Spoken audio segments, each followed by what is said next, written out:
ನಮ್ಮ ದೇಶದಲ್ಲಿ ರೆಕಾರ್ಡಿಂಗ್ ಬಂದು 83 ಲೀಟರ್ಸ್ ತನಕ ಒಂದು ದಿನದಲ್ಲಿ ಕೊಟ್ಟಿದೆ. ಅಂದ್ರೆ 24 ಗಂಟೆಲಿ 83 ಲೀಟರ್ ಅಷ್ಟು ಹಾಲು ಇಳುವರಿಯಷ್ಟು ಕೊಟ್ಟಿದೆ. ಅದು ಪರದೇಶೀಯ ತಳಿ HF ಅಂತ ಹೇಳಿ.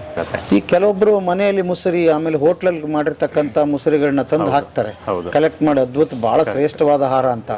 ಅದು ತಿನ್ಸೋದು ಎಷ್ಟರ ಮಟ್ಟಿಗೆ ಸರಿ ಅಂತೀರಿ ಸರ್? ಇವಾಗ ಮುಸರೆ ತಿನ್ಸೋದಾಗಿರ್ಬೋದು ಅಥವಾ ಮನೆಯಲ್ಲಿ ಉಳಿದ ಪದಾರ್ಥಗಳನ್ನ ತಿನ್ಸೋದಾಗಿರ್ಬೋದು, ದನಗಳಿಗೆ ತಿನ್ನಿಸ್ತು ಅಂತಂದ್ರೆ ಅಸಿಡೋಸಿಸ್ ಅಂತ ಹೇಳಿ ಒಂದು ಕಾಯಿಲೆ ಹೇಳ್ತೀವಿ. ಅಸಿಡೋಸಿಸ್ ಅಂದ್ರೆ ಹೊಟ್ಟೆ ಹುಳಿಗರ್ಕೊಳ್ತದೆ. ನಮ್ಮಲ್ಲಿ ಅಸಿಡಿಟಿ ಅಂತ ಏನ್ ಹೇಳ್ತೀವಲ್ಲ, ದನಗಳಲ್ಲೂ ಆ ಒಂದು ಅಸಿಡಿಟಿ ತರ ಆಗುತ್ತೆ, ಹೊಟ್ಟೆ ಹುಳಿಗರಿಕೆ. ಆ ಹೊಟ್ಟೆ ಹುಳುಗರ್ಕಂತು ಅಂತಂದ್ರೆ ಬರೀ ಹೊಟ್ಟೆ ಹುಳುಗರ್ಕೊಂಡು ಬರೀ ಡೈಜೆಷನ್ ಅಷ್ಟೇ ಹಾಳಾಗೋದಿಲ್ಲ, ಹಸುವಿನ ಸಂಪೂರ್ಣ ಒಂದು ಫಿಸಿಯಾಲಜಿ ಅಂತ ಏನಂತ ಹೇಳ್ತೀವಲ್ಲ, ಆ ದೇಹದ ಸಂಪೂರ್ಣ ಫಿಸಿಯಾಲಜಿ ಹಾಳಾಗ್ತದೆ. ಅದರಲ್ಲಿ ಮೊದಲನೇದಾಗಿ ಬಂದ್ಬಿಟ್ಟು ಗೊರ್ಸಿನ ಆರೋಗ್ಯ ಹಾಳಾಗ್ತದೆ, ಕೆಚ್ಚಲಿನ ಆರೋಗ್ಯ ಹಾಳಾಗ್ತದೆ. ಇನ್ ಕೇಸ್ ಏನಾದ್ರು ಪಾಸಿಟಿವ್ ಬಂತು ಅಂದ್ರೆ ಬ್ರುಸೆಲ್ಲ ಇದೆ ಅಥವಾ ಕಂದು ರೋಗ ಇದೆ ಅನ್ನೋದು ಪತ್ತೆ ಆದ್ರೆ ನಾವೇನ್ ಮಾಡ್ತೀವಿ, ಆ ಹಸುನ ಕಲ್ ಮಾಡಿ ಸಗ್ರಿಗೇಟ್ ಮಾಡಿ ಇಟ್ಕೋಬೇಡಿ ಅಂತಾನೆ ಹೇಳ್ತೀವಿ. ಏನಾಗುತ್ತೆ ಅದರಿಂದ? ಜಾಯಿಂಟ್ಸ್ ಅಲ್ಲಿ ಊದ್ಕೊಳ್ಳೋದು, ಪೇನ್ ಬರೋದು, ಜೊತೆಗೆ ಈಗ ಫರ್ಟಿಲಿಟಿ ಇಶ್ಯೂಸ್ ಅಂತ ಹೇಳ್ತೀವಿ. ಈಗ ಗಂಡು ಮಕ್ಕಳಲ್ಲಿ ಸ್ಟೆರಿಲಿಟಿ ಆಗೋದು ಅಥವಾ ಮಕ್ಕಳಾಗದೆ ಇರೋ ಥರ ಕೆಪಾಸಿಟಿ ಕಳ್ಕೊತಾರೆ. ಹೆಣ್ಮಕ್ಳಲ್ಲಿ ಈಗ ಗರ್ಭ ಧರಿಸಿದ್ರು ಅಬೋಷನ್ಸ್ ಎಲ್ಲ ಆಗುತ್ತೆ, ಗರ್ಭ ಧರಿಸೋದು ಕಷ್ಟ ಆಗುತ್ತೆ. ಈ ಥರದ್ದೆಲ್ಲ ತುಂಬ. ಬರ್ರಿ ಬೀಗ್ರ, ಊಟ ಮಾಡೋಣ. ಬಾಳ್ ಮಂದಾಗ್ಲಿ ತಗೋರಿ. ನಿಮ್ಮ ಬಾಯ ಅರಿಕೆಯಿಂದ ಹಂಗ ಆಗ್ಲೇವಾ? ಲಕ್ಷಣಗಳು ಯಾಕೆ ಕಾಣಿಸುತ್ತೆ ನಮ್ಗೆ ಇದು ಕಾಯಿಲೆ ಬಂದಿದೆ ಅಂತ? ಯಾಕೆ ಈಗ ಮನುಷ್ಯರಾದ್ರೆ ನಾವು ಹೇಳ್ಕೊತೀವಿ, ನಮ್ಗೆ ಏನೋ ಒಂದು ಸನ್ನೆಗಳು ಮಾಡ್ತೀವಿ, ಏನೋ ಗೊತ್ತಾಗ್ತದೆ. ಸರ್ ಹೇಗೆ ಗೊತ್ತಾಗ್ತದೆ ಅಂತಂದ್ರೆ, ಇವಾಗ ಹೇಳಿದ್ನಲ್ಲ, ಕ್ಯಾಲ್ಸಿಯಂ ಪ್ರಮಾಣ ದೇಹದಲ್ಲಿ ಕೊರತೆ ಆದಾಗ, ಅದು ಹಾಲಿನ ಇಳುವರಿ ಹೆಚ್ಚಿಗೆ ಇದ್ದಾಗ ಕರು ಹಾಕಿದ ಕೂಡಲೇ ಅದಕ್ಕೆ ಎದ್ದೇಳೋದಕ್ಕೆ ತಾಕತ್ತಿರೋದಿಲ್ಲ, ಮಲಗಿ ಬಿಡ್ತದೆ. ರೋಗದ ಲಕ್ಷಣಗಳು. ಹೌದು, ಗುಣರೋಗ ಅಂದ್ರೆ ರೋಗದ ಗುಣಲಕ್ಷಣಗಳು ಆ ರೀತಿ ಇರ್ತದೆ. ಆ ಟೈಮಲ್ಲಿ ಪಶುವೈದ್ಯರನ್ನ ಸಂಪರ್ಕ ಮಾಡಿದಾಗ ಅವ್ರು ಬಂದ್ಬಿಟ್ಟು ಅದಕ್ಕೆ ಬೇಕಾದ ಆರೈಕೆ ಮಾಡ್ತಾರೆ. ಕೆಲವೊಮ್ಮೆ ಕ್ಯಾಲ್ಸಿಯಂ ಅದು ಇದು ಎಲ್ಲ ಕೊಡ್ತಾರೆ, ಸರಿ ಹೋಗ್ತದೆ. ಅದಾದ ನಂತರ ಇವಾಗ ಕೀಟೋಸಿಸ್ ಅಂತ ಏನ್ ಹೇಳಿದ್ನಲ್ಲ, ಆ ಕೀಟೋಸಿಸ್ ಅಂತ ಹೇಳಿ ಒಂದು ಕಾಯಿಲೆ ಬರ್ತದೆ. ಆ ಕೀಟೋಸಿಸ್ ಕಾಯಿಲೆಗೆ ದನಗಳು ಹಾಲು ಇಳುವರಿ ಚೆನ್ನಾಗಿ ಕೊಡ್ತಾ ಇರ್ತವೆ, ಸಡನ್ ಆಗಿ ಹಾಲು ಇಳುವರಿ ನಿಂತೋಗ್ತದೆ. ದನ ನೋಡ್ತಾ ನೋಡ್ತಾ ಬಡಕ್ಲಾಗಕ್ ಸ್ಟಾರ್ಟ್ ಆಗ್ಬಿಡ್ತವೆ, ಬಡಕ್ಲಾಗ್ತಾ ಇರುತ್ತೆ, ಮೇವು ತಿನ್ನೋದು ಬಿಟ್ಬಿಡ್ತವೆ. ಮತ್ತೆ ಅದು ಉಸಿರಾಡ್ದಾಗ ನಿಮ್ಗೆ ಒಂಥರ ಸ್ವೀಟಿಶ್ ಓಡರ್ ಬರುತ್ತೆ, ಅಂದ್ರೆ ಒಂಥರ ಸಕ್ಕರೆ ಇರೋಂಥ ಒಂದು ಸ್ವೀಟಿಶ್ ಓಡರ್. ಸೊ ಆ ರೀತಿ ಸ್ವೀಟಿಶ್ ಓಡರ್ ಏನ್ ಬರ್ತಿರುತ್ತಲ್ಲ, ಅದನ್ನ ಕೀಟೋಸಿಸ್ ಅಂತ ಹೇಳ್ತೀವಿ. ಅಂದ್ರೆ ದೇಹದಲ್ಲಿ ಕೀಟೋನ್ ಬಾಡೀಸ್ ಅಂತ ಏನಿರುತ್ತಲ್ಲ, ಕೀಟೋನ್ ಬಾಡಿ ಉತ್ಪಾದನೆ ಜಾಸ್ತಿ ಆಗಿರುತ್ತೆ, ದನಕ್ಕೆ ಎನರ್ಜಿ ರಿಕ್ವೈರ್ಮೆಂಟ್ ಜಾಸ್ತಿ ಇರುತ್ತೆ. ಎನರ್ಜಿ ಡಿಮ್ಯಾಂಡ್ನ ಯಾವಾಗ ಪೂರೈಕೆ ಮಾಡೋದಕ್ಕಾಗೋದಿಲ್ಲ, ಆವಾಗ ಫ್ಯಾಟಿ ಆಸಿಡ್ಗಳು ಕೀಟೋನ್ ಬಾಡೀಸಾಗಿ ಕನ್ವರ್ಟ್ ಆಗ್ತವೆ. ಆ ಕೀಟೋನ್ ಬಾಡೀಸು ದೇಹದಲ್ಲಿ ಈ ರೀತಿಯಾದಂಥ ಒಂದು ಸಮಸ್ಯೆಗಳನ್ನ ಉಂಟು ಮಾಡ್ತವೆ. ದನಗಳು ಸಾಧಾರಣವಾಗಿ ಹೇಳ್ಬೇಕಂತಾರೆ 2-3 ದಿನದಲ್ಲೆಲ್ಲ ಫುಲ್ಲು ಮೂಳೆ ಬಿಟ್ಕೊಂಡಂಗೆ ಆಗ್ಬಿಡ್ತಾವೆ. ತುಂಬ ಮೈಕಟ್ಟು ತುಂಬ್ಕೊಂಡಿರೋಂಥ ದನಗಳು ಬರೀ 2-3 ದಿನಕ್ಕೆಲ್ಲ ಸಂಪೂರ್ಣವಾಗಿ ಮೂಳೆ ಬಿಟ್ಕೊಂಡಂಗೆ ಆಗ್ಬಿಡ್ತವೆ. ಇದನ್ನ ಕೀಟೋಸಿಸ್ ಕಾಯಿಲೆ ಅಂತ ಹೇಳ್ತೀವಿ. ಯಾವಾಗ ಮೇವು ತಿನ್ನೋದು ಬಿಡ್ತು, ದೇಹ ಒಂಥರ ಕುಂತ್ತಾ ಇದೆ ಅನ್ನೋ ಸಮಯದಲ್ಲಿ ಇಮಿಡಿಯೇಟ್ ಆಗಿ ಪಶುವೈದ್ಯರನ್ನ ಸಂಪರ್ಕ ಮಾಡಲೇಬೇಕಾಗುತ್ತೆ. ಅದಕ್ಕೆ ಮನೆ ಮದ್ದು ಅದು ಇದು ಅಂತ ಮನೆ ಮದ್ದನ್ನ ಮಾಡ್ಬೋದು. ಆ ರೀತಿ ಒಂದು ಕಂಡೀಷನ್ಗೆ ಹೋದ್ಮೇಲೆ ಕಾಯಿಲೆನ ಗುಣಪಡಿಸಿ ನಂತರ ಮನೆ ಮದ್ದಿಗೆ ಹೋಗ್ಬೋದು. ಕಾಯಿಲೆನ ಗುಣಪಡಿಸ್ದಲೆ ಮನೆ ಮದ್ದನ್ನ ಮಾಡ್ತು ಅಂತಂದ್ರೆ ಗುಣ ಆಗೋದಿಲ್ಲ ಅವು. ಓಕೆ. ಈ ಕೆಲವು ಬಾರಿ ಈಗ ನಿಮ್ದೇ ಇದೆ, ಇದು ಆದಾಗ ಏನ್ ಕಾಯಿಲೆ ಬರುತ್ತೆ ಅಂತ ನೀವು ಊಹೆ ಮಾಡಬಲ್ರಿ, ಕೊಡವಲ್ರಿ? ಕೆಲವೊಂದಿಷ್ಟು ದನಗಳು ಹೊರಗಡೆ ಓಡಾಡಿ ಬರೋದಿರ್ತದೆ, ಆಹಾರ ತಿಂದು ಬಂದಿರುತ್ತೆ, ಎದಕ್ಕೆ ಏನಾಗಿದೆ ಅಂತ ಗೊತ್ತಾಗಲ್ಲ. ಅಂತ ಸಮಯಗಳಲ್ಲಿ ಏನ್ ಮಾಡೋದು? ಅಂದ್ರೆ ಫಿಸಿಯಾಲಜಿಕಲ್ ಡಿಸೀಸಸ್ ನ ಮುಗಿಸ್ಬಿಡ್ತೀನಿ ನಾನು ಮೊದಲನೇದಾಗಿ. ಇವಾಗ ಕೆಲವೊಂದು ದನಗಳು ಕರು ಹಾಕಿದಾದ್ಮೇಲೆ ಕೆಂಪಿಗೆ ಗಂಜಲಗಳು ಹೋಗ್ತದೆ, ಕೆಂಪಿಗೆ ಹಾಲು ಹೋಗುತ್ತೆ. ಸೊ ಈ ರಕ್ತ ಮಿಶ್ರಿತ ಗಂಜಲ, ರಕ್ತ ಮಿಶ್ರಿತ ಹಾಲು ಎರಡು ರೀತಿಲಿ ಆಗ್ತದೆ. ಒಂದು ಬಂದ್ಬಿಟ್ಟು ಕಾಯಿಲೆಯಿಂದ ಆಗುವಂಥದ್ದು, ಕೆಲವೊಂದು ಫಿಸಿಯಾಲಜಿಯಿಂದ ಆಗುವಂಥದ್ದು, ನಾರ್ಮಲ್ ಫಿಸಿಯಾಲಜಿಯಿಂದ. ಸೊ ಅದನ್ನ ಗುರ್ತು ಮಾಡಬೇಕು ರೈತ. ಇವಾಗ ದೇಹ ತುಂಬ ಜ್ವರ ಇದ್ದು ಕೆಂಪಿಗೆ ಗಂಜಲ ಹೋಗ್ತಿದೆ ಅಂತಂದ್ರೆ ಅದು ಮೇ ಬಿ ಯಾವ್ದಾದ್ರು ಒಂದು ರಕ್ತ ಸಂಬಂಧಪಟ್ಟಿದ್ದ ಕಾಯಿಲೆ ಇರ್ಬೋದು. ಅದು ಯಾವಾಗ ಗಂಜಲ ಕೆಂಪಿಗೆ ಹೋಗ್ತಾ ಇದೆ, ದೇಹದಲ್ಲಿ ತಾಪಮಾನ ಕಡಿಮೆ ಇದೆ, ಅದು ಬಂದ್ಬಿಟ್ಟು ಕೆಲವೊಂದು ಈ ಖನಿಜ ಮಿಶ್ರಣಗಳ ಕೊರತೆಯಿಂದ ಆಗುವಂಥದ್ದು. ಸೊ ಅದನ್ನ ಡಿಫ್ರೆನ್ಶಿಯೇಟ್ ಮಾಡಿಕೊಂಡು ಒನ್ಸ್ ಅಗೇನ್ ಅದೇನೆ, ಇವಾಗ ಇವಾಗ ಪಶುವೈದ್ಯರನ್ನ ಕಾಣ್ರು ಅಂತಂದ್ರೆ ನಾಟಿ ವೈದ್ಯ ಮಾಡಬೇಕಾ, ಇಲ್ಲ ಅಂತಂದ್ರೆ ಅದಕ್ಕಾದಂಥ ಇಂಜೆಕ್ಷನ್ನ ಕೊಡಬೇಕಾ? ಏನಕ್ಕಂದ್ರೆ ಕರು ಹಾಕಿದ ಕೂಡಲೇ ದನಗಳಿಗೆ ತುಂಬ ಸ್ಟ್ರೆಸ್ಫುಲ್ ಎನ್ವಿರಾನ್ಮೆಂಟ್, ತುಂಬಾನೇ ಆ ಒಂದು ಸ್ಟ್ರೆಸ್ನ ಫೀಲ್ ಮಾಡ್ತವೆ. ನೀವು ಕೆಲವೊಮ್ಮೆ ನೋಡಿರ್ಬೋದು, ಬಾಯಿ ತೆಗೆದು ಉಸಿರಾಡೋದು, ತುಂಬಾನೇ ಒಂಥರ ಅಲ್ಲಾಡ್ತಾ ಇರ್ತವೆ. ಹೀಗೆ ಅಲ್ಲಾಡಿ ಒಂಥರ ದೇಹದಲ್ಲಿ ಏನೋ ಒಂದು ನನ್ನಲ್ಲಿ ಸಂಕಟ ಇದೆ ಅನ್ನೋದನ್ನ ಹೊರ ಹಾಕ್ತಾ ಇರ್ತವೆ. ಅದೆಲ್ಲ ಏನಕ್ಕಾಗುತ್ತೆ ಅಂತಂದ್ರೆ ದೇಹದಲ್ಲಿ ಏನೋ ಒಂದು ರಿಕ್ವೈರ್ಮೆಂಟ್ ಇದೆ, ನನಗೇನು ಅವಶ್ಯಕತೆ ಇದೆ, ಅದು ನನಗೆ ಸಿಗ್ತಾ ಇಲ್ಲ ಅನ್ನೋ ಉದ್ದೇಶಕ್ಕೆ ಆಗ್ತಾ ಇರುತ್ತೆ. ಸೊ ಅದನ್ನ ಪೂರೈಕೆ ಮಾಡೋದಕ್ಕೆ ರೈತ ಅದನ್ನ ಗುರುತಿಸ್ಬೇಕು. ಹೌದು, ಇದಕ್ಕೇನೋ ಸಮಸ್ಯೆ ಇದೆ, ನಾನು ವೈದ್ಯರನ್ನ ಕಾಣಬೇಕು ಅನ್ನೋದನ್ನ ರೈತ ಗುರುತಿಸ್ಬೇಕು. ಇಲ್ಲ ಅವನಿಗೆ ಅದ್ರ ಅನುಭವ ಇತ್ತು ಅಂತಂದ್ರೆ ಅವನೇ ಅದನ್ನ ಮಾಡ್ಕೊಳ್ಬಹುದು. ಯಾವ ರೀತಿ ಅಂತಂದ್ರೆ ಖನಿಜ ಮಿಶ್ರಣಗಳಲ್ಲಿ ಫಾಸ್ಫರಸ್ ಡೆಫಿಷಿಯನ್ಸಿ ಅಂತ ಹೇಳ್ತೀವಿ. ಇವಾಗ ದನ ಹೆಚ್ಚಿಗೆ ಹಾಲು ಕೊಡಬೇಕು ಅಂತಂದ್ರೆ ಕ್ಯಾಲ್ಸಿಯಂ ಕೊಡಿ ಅಂತ ಹೇಳ್ತೀವಿ. ಕ್ಯಾಲ್ಸಿಯಂ ಜೊತೆಗೆ ಫಾಸ್ಫರಸ್ ಅನ್ನೋದು ಒಂದು ಖನಿಜ ಮಿಶ್ರಣ. ಸತು ಅಂತ ಹೇಳ್ತಿರಲ್ಲ, ಸತು. ಆ ಸತು ಅನ್ನೋದು ಒಂದು ಖನಿಜ ಮಿಶ್ರಣ. ಇವಾಗ ಕನ್ನಡದಲ್ಲಿ ಹೇಳೋದಕ್ಕಿಂತ ಜನಗಳಿಗೆ ಇಂಗ್ಲಿಷ್ ಅಲ್ಲೇ ಜಾಸ್ತಿ ಬೇಗ ಅರ್ಥ ಆಗ್ತದೆ ರೈತರಿಗೆ. ಫಾಸ್ಫರಸ್ ಅನ್ನೋದು ಒಂದು ಖನಿಜ ಮಿಶ್ರಣ. ಫಾಸ್ಫರಸ್ ಅಂಶ ದೇಹದಲ್ಲಿ ಕೊರತೆ ಆದಾಗ ಗಂಜಲ ಕೆಂಪುಗೆ ಹೋಗಕ್ಕೆ ಸ್ಟಾರ್ಟ್ ಆಗ್ತದೆ, ಆದ್ರೆ ದೇಹದ ತಾಪಮಾನದಲ್ಲಿ ಏನು ಏರುಪೇರು ಇರೋದಿಲ್ಲ. ಸೊ ಇದೇ ಒಂದು ಅಂಶ ಕಡಿಮೆ ಆದಾಗ ಕೆಚ್ಚಲಿನಲ್ಲಿ ನಿಮಗೆ ಹಾಲಿನಲ್ಲಿನೂ ಕೆಂಪು ಬಣ್ಣ ಹೋಗೋದಕ್ಕೆ ಸ್ಟಾರ್ಟ್ ಆಗಿರುತ್ತೆ. ಸೊ ಅಂಥದಕ್ಕೆಲ್ಲ ಅಂದರೆ ಹೆದರ್ಕೊಳ್ಳೋ ಅಂಥ ಅವಶ್ಯಕತೆ ಇಲ್ಲ. ಅಂಥ ಟೈಮಲ್ಲಿ ಮನೆ ಮದ್ದುಗಳನ್ನೇ ಮಾಡ್ಕೊಂತು. ಇವಾಗ ಹಾಲಿನಲ್ಲಿ ಕೆಂಪು ಬಣ್ಣದಲ್ಲಿ ಹೋಗ್ತಿದೆ ಅಂತ ಅನ್ಕೊಳ್ಳೋಣ, ಅವಾಗ ಮುಟ್ಟಿದ್ರೆ ಮುನಿ ಸೊಪ್ಪು ಬರುತ್ತಲ್ಲ, ಅದನ್ನ ಸ್ವಲ್ಪ ಪ್ರಮಾಣದಲ್ಲಿ ತಿನ್ನಿಸ್ತಾ ಹೋದ್ರೆ 3 ದಿನಕ್ಕೆ ಸರಿ ಹೋಗ್ಬಿಡ್ತದೆ. ಎಷ್ಟು ತಿನ್ನಿಸ್ಬೇಕು? 3 ದಿನಕ್ಕೆ ಒಂದು 25ರಿಂದ 30 ಗ್ರಾಮ್ ಅಷ್ಟು ಎಲೆಗಳು, ಸೊಪ್ಪು. ಎಷ್ಟು ಬಾರಿ ತಿನ್ನಿಸ್ಬೇಕು? ಒಂದು ದಿನ ಒಂದ್ಸರ್ತಿ ಕೊಟ್ರೆ ಸಾಕಾಗುತ್ತೆ. ಹೌದು, ಅದೆಲ್ಲ ಮನೆ ಔಷಧಿ, ಮನೆ ಪದ್ಧತಿಲಿ ಮಾಡುವಂಥದ್ದು. ಸೊ ಇದನ್ನ ಮಾಡಿದ್ರೆ ಸರಿ ಹೋಗ್ತಾ ಬರ್ತದೆ. ಅದ್ರಲ್ಲಿ ಮುಳ್ಳು ಇರುತ್ತಲ್ರಿ? ಎಲೆ ಮಾತ್ರ ಕೀಳ್ಬೇಕು ಸರ್, ಎಲೆ ಮಾತ್ರ ಕೀಳ್ಬೇಕು. ಗಿಡ ಪೂರ್ತಿ ಕಿತ್ರಿ ಅಂತಂದ್ರೆ ಹೌದು, ನೀವು ಹೇಳ್ದಂಗೆ ಮುಳ್ಳು ಇರುತ್ತೆ. ಎಲೆ ಮಾತ್ರ ತಿನ್ಸಿದ್ರಿ ಅಂತಂದ್ರೆ ಸಾಧಾರಣ ಒಂದು 25-30 ಗ್ರಾಮ್ ಅಷ್ಟು ಕೊಟ್ಟರು ಸಾಕಾಗುತ್ತೆ. ಸಾಕು, ಸರಿ ಹೋಗುತ್ತೆ. ಓಕೆ, ಈಗ ಅದು ಆಯ್ತು ಸರ್. ಈಗ ಒಂದು ಸಮಸ್ಯೆ ಬರ್ತದೆ, ಡಾಕ್ಟರ್ ಸಿಟಿಯಲ್ಲಿದ್ದಾರೆ, ಹಸುನೇ ಕರ್ಕೊಂಡು ಹೋಗ್ಬೇಕಾ ಅಥವಾ ಏನಾದ್ರೂ ಸಂಬಂಧಪಟ್ಟಿದ್ದು?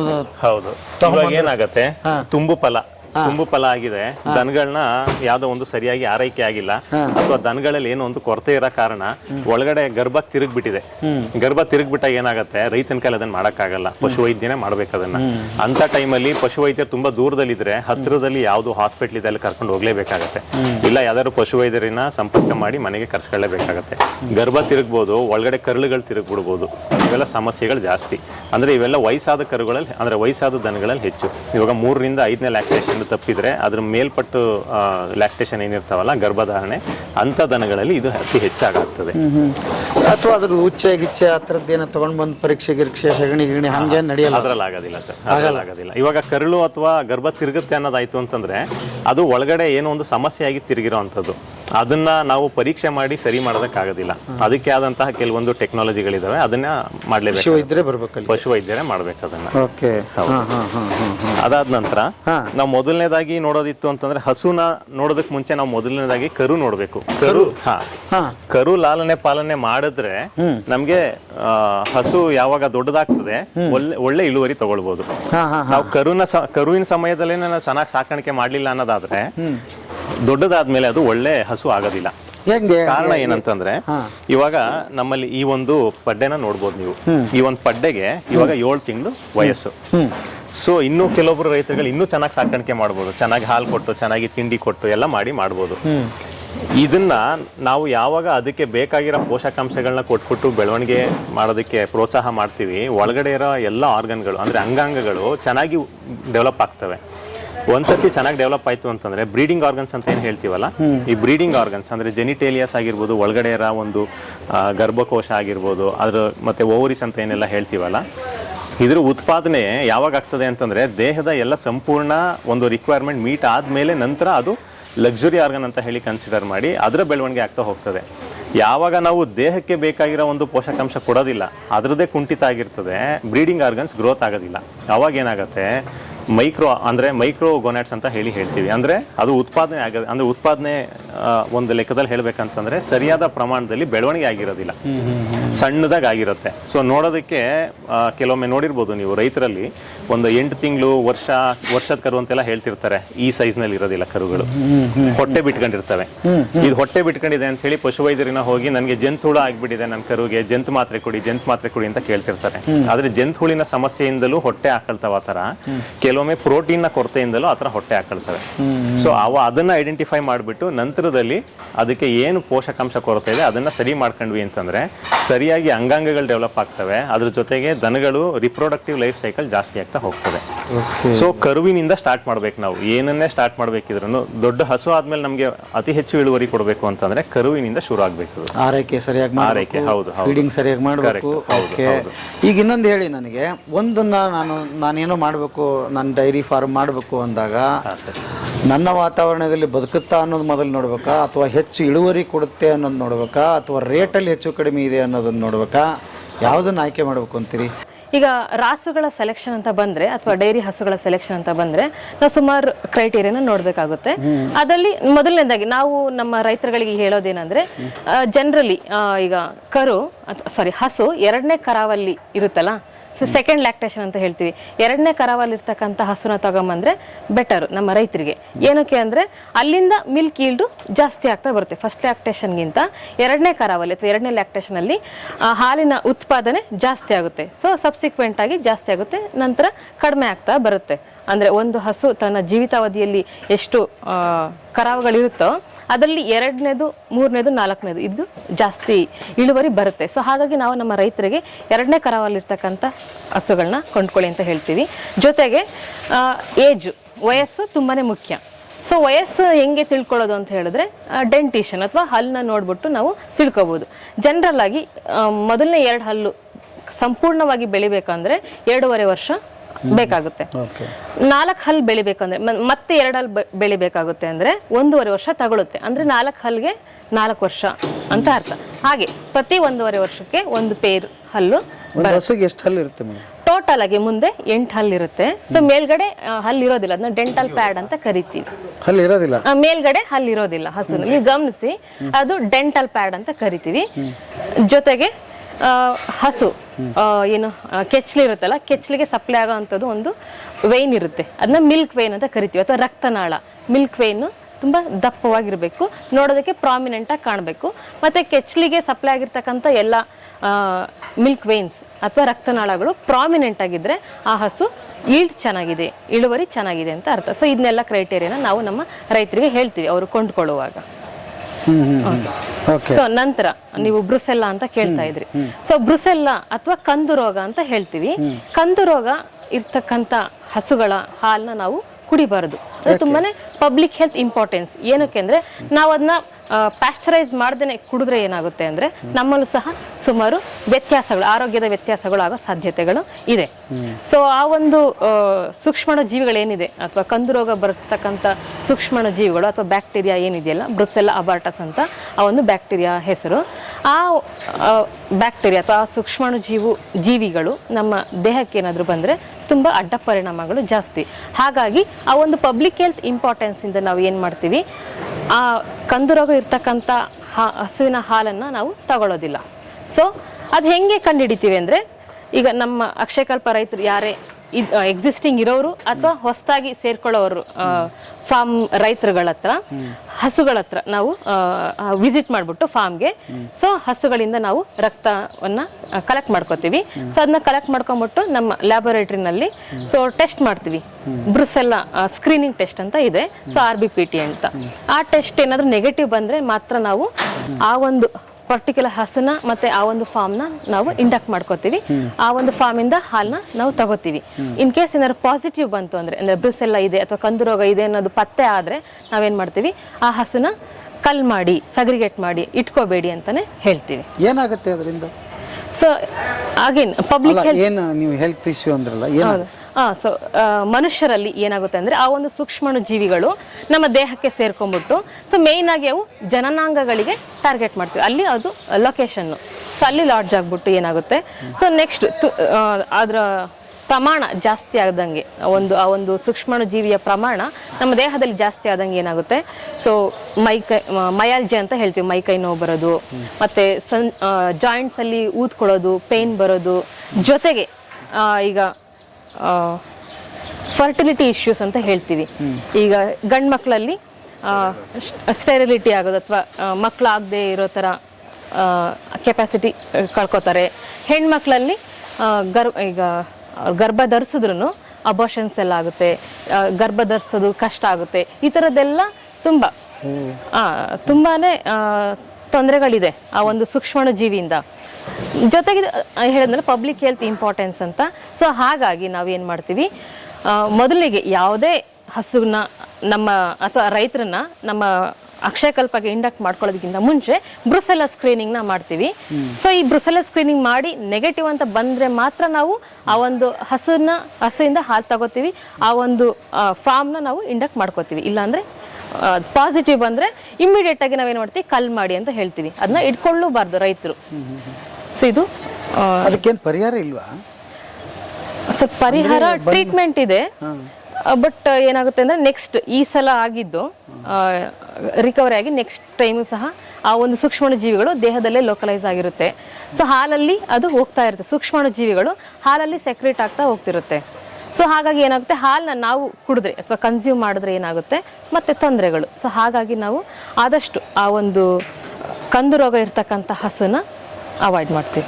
ಅಂದ್ರೆ ಹೌದು, ಇದು ಕೂಡ ಒಂದು ಕಾರಣ. ಈ ನಮ್ಮ ಹಸುಗಳಲ್ಲಿ ಏನು ರೋಗ ಲಕ್ಷಣಗಳು ಅಂತ ಹೇಳಿದ್ರೆ, ಈ ಒಂದು ಕಂದು ರೋಗ ಅಥವಾ ಬ್ರುಸೆಲ್ಲಾ ಇದೆ ಅಂತ ಅಂದ್ರೆ, ಸೊ ನಮ್ಮ ಹಸುಗಳಲ್ಲಿ ಈಗ ಲಾಸ್ಟ್ ಟ್ರೈಮಿಸ್ಟರ್ ಅಂತ ಹೇಳ್ತೀವಿ ಪ್ರೆಗ್ನೆನ್ಸಿದಲ್ಲಿ, ಅಂದ್ರೆ ಕೊನೆ 3 ತಿಂಗಳು ಗರ್ಭ ಧರಿಸಿ ಕೊನೆ 3 ತಿಂಗಳು ಇರುತ್ತಲ್ಲ, 7ರಿಂದ 9ನೇ ತಿಂಗಳಲ್ಲಿ, ಸೊ ಅಲ್ಲಿ ಗರ್ಭಪಾತ ಆಗೋ ಸಾಧ್ಯತೆ ಇರುತ್ತೆ, ಅಬಾರ್ಷನ್ಸ್ ಆಗುತ್ತೆ. ಆಮೇಲೆ ಅಬಾರ್ಷನ್ಸ್ ಆಗಿ ಕಸ ಸರಿಯಾಗಿ ಬೀಳೋದಿಲ್ಲ, ಬಿದ್ರೂ ಲೆದರಿ ಥರ ಇರುತ್ತೆ, ಅಂದರೆ ತುಂಬ ಗಟ್ಟಿಯಾಗಿ ನಾರ್ಮಲ್ ಕಸ ಥರ ಇರೋದಿಲ್ಲ. ಅಥವಾ ಪ್ಲಾಸೆಂಟಾ ಅಂತ ಹೇಳ್ತೀವಲ್ಲ, ಅದು ಲೆದರಿ ಪ್ಲಾಸೆಂಟಾ ಇರುತ್ತೆ. ಸೊ ಜೊತೆಗೆ ಹೇಳಿದ್ನಲ್ಲ, ಆ ಒಂದು ಸೂಕ್ಷ್ಮಾಣುಜೀವಿಗಳು ಹಾಲಿನ ಮೂಲಕ ಹೋಗ್ತಾ ಇರುತ್ತೆ.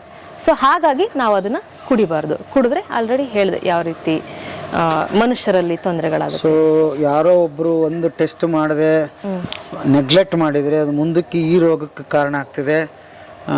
ಇಷ್ಟು ಪರಿಣಾಮಗಳು, ಅಡ್ಡ ಪರಿಣಾಮಗಳು ತುಂಬಾನೇ ಇದೆ. ಹಾಗಾಗಿ ನಾವು ನಮ್ಮ ಗ್ರಾಹಕರಿಗೆ ಅಥವಾ ನಮ್ಮ ಕನ್ಸ್ಯೂಮರ್ಸ್ಗೆ ಸೊ ನಾವು ಹೆಲ್ತ್ ಇನ್ಶೋರ್ ಮಾಡಬೇಕು ನಾವು. ಸೊ ನಾವು ಕೊಡ್ತಕ್ಕಂಥ ಹಾಲು ಉತ್ತಮ ಗುಣಮಟ್ಟದಾಗಿರಬೇಕು, ಈ ಡಿಸೀಸ್ ಫ್ರೀ ಆಗಿರಬೇಕು, ಜೊತೆಗೆ ಆಂಟಿಬಯೋಟಿಕ್ಸ್ ಫ್ರೀ.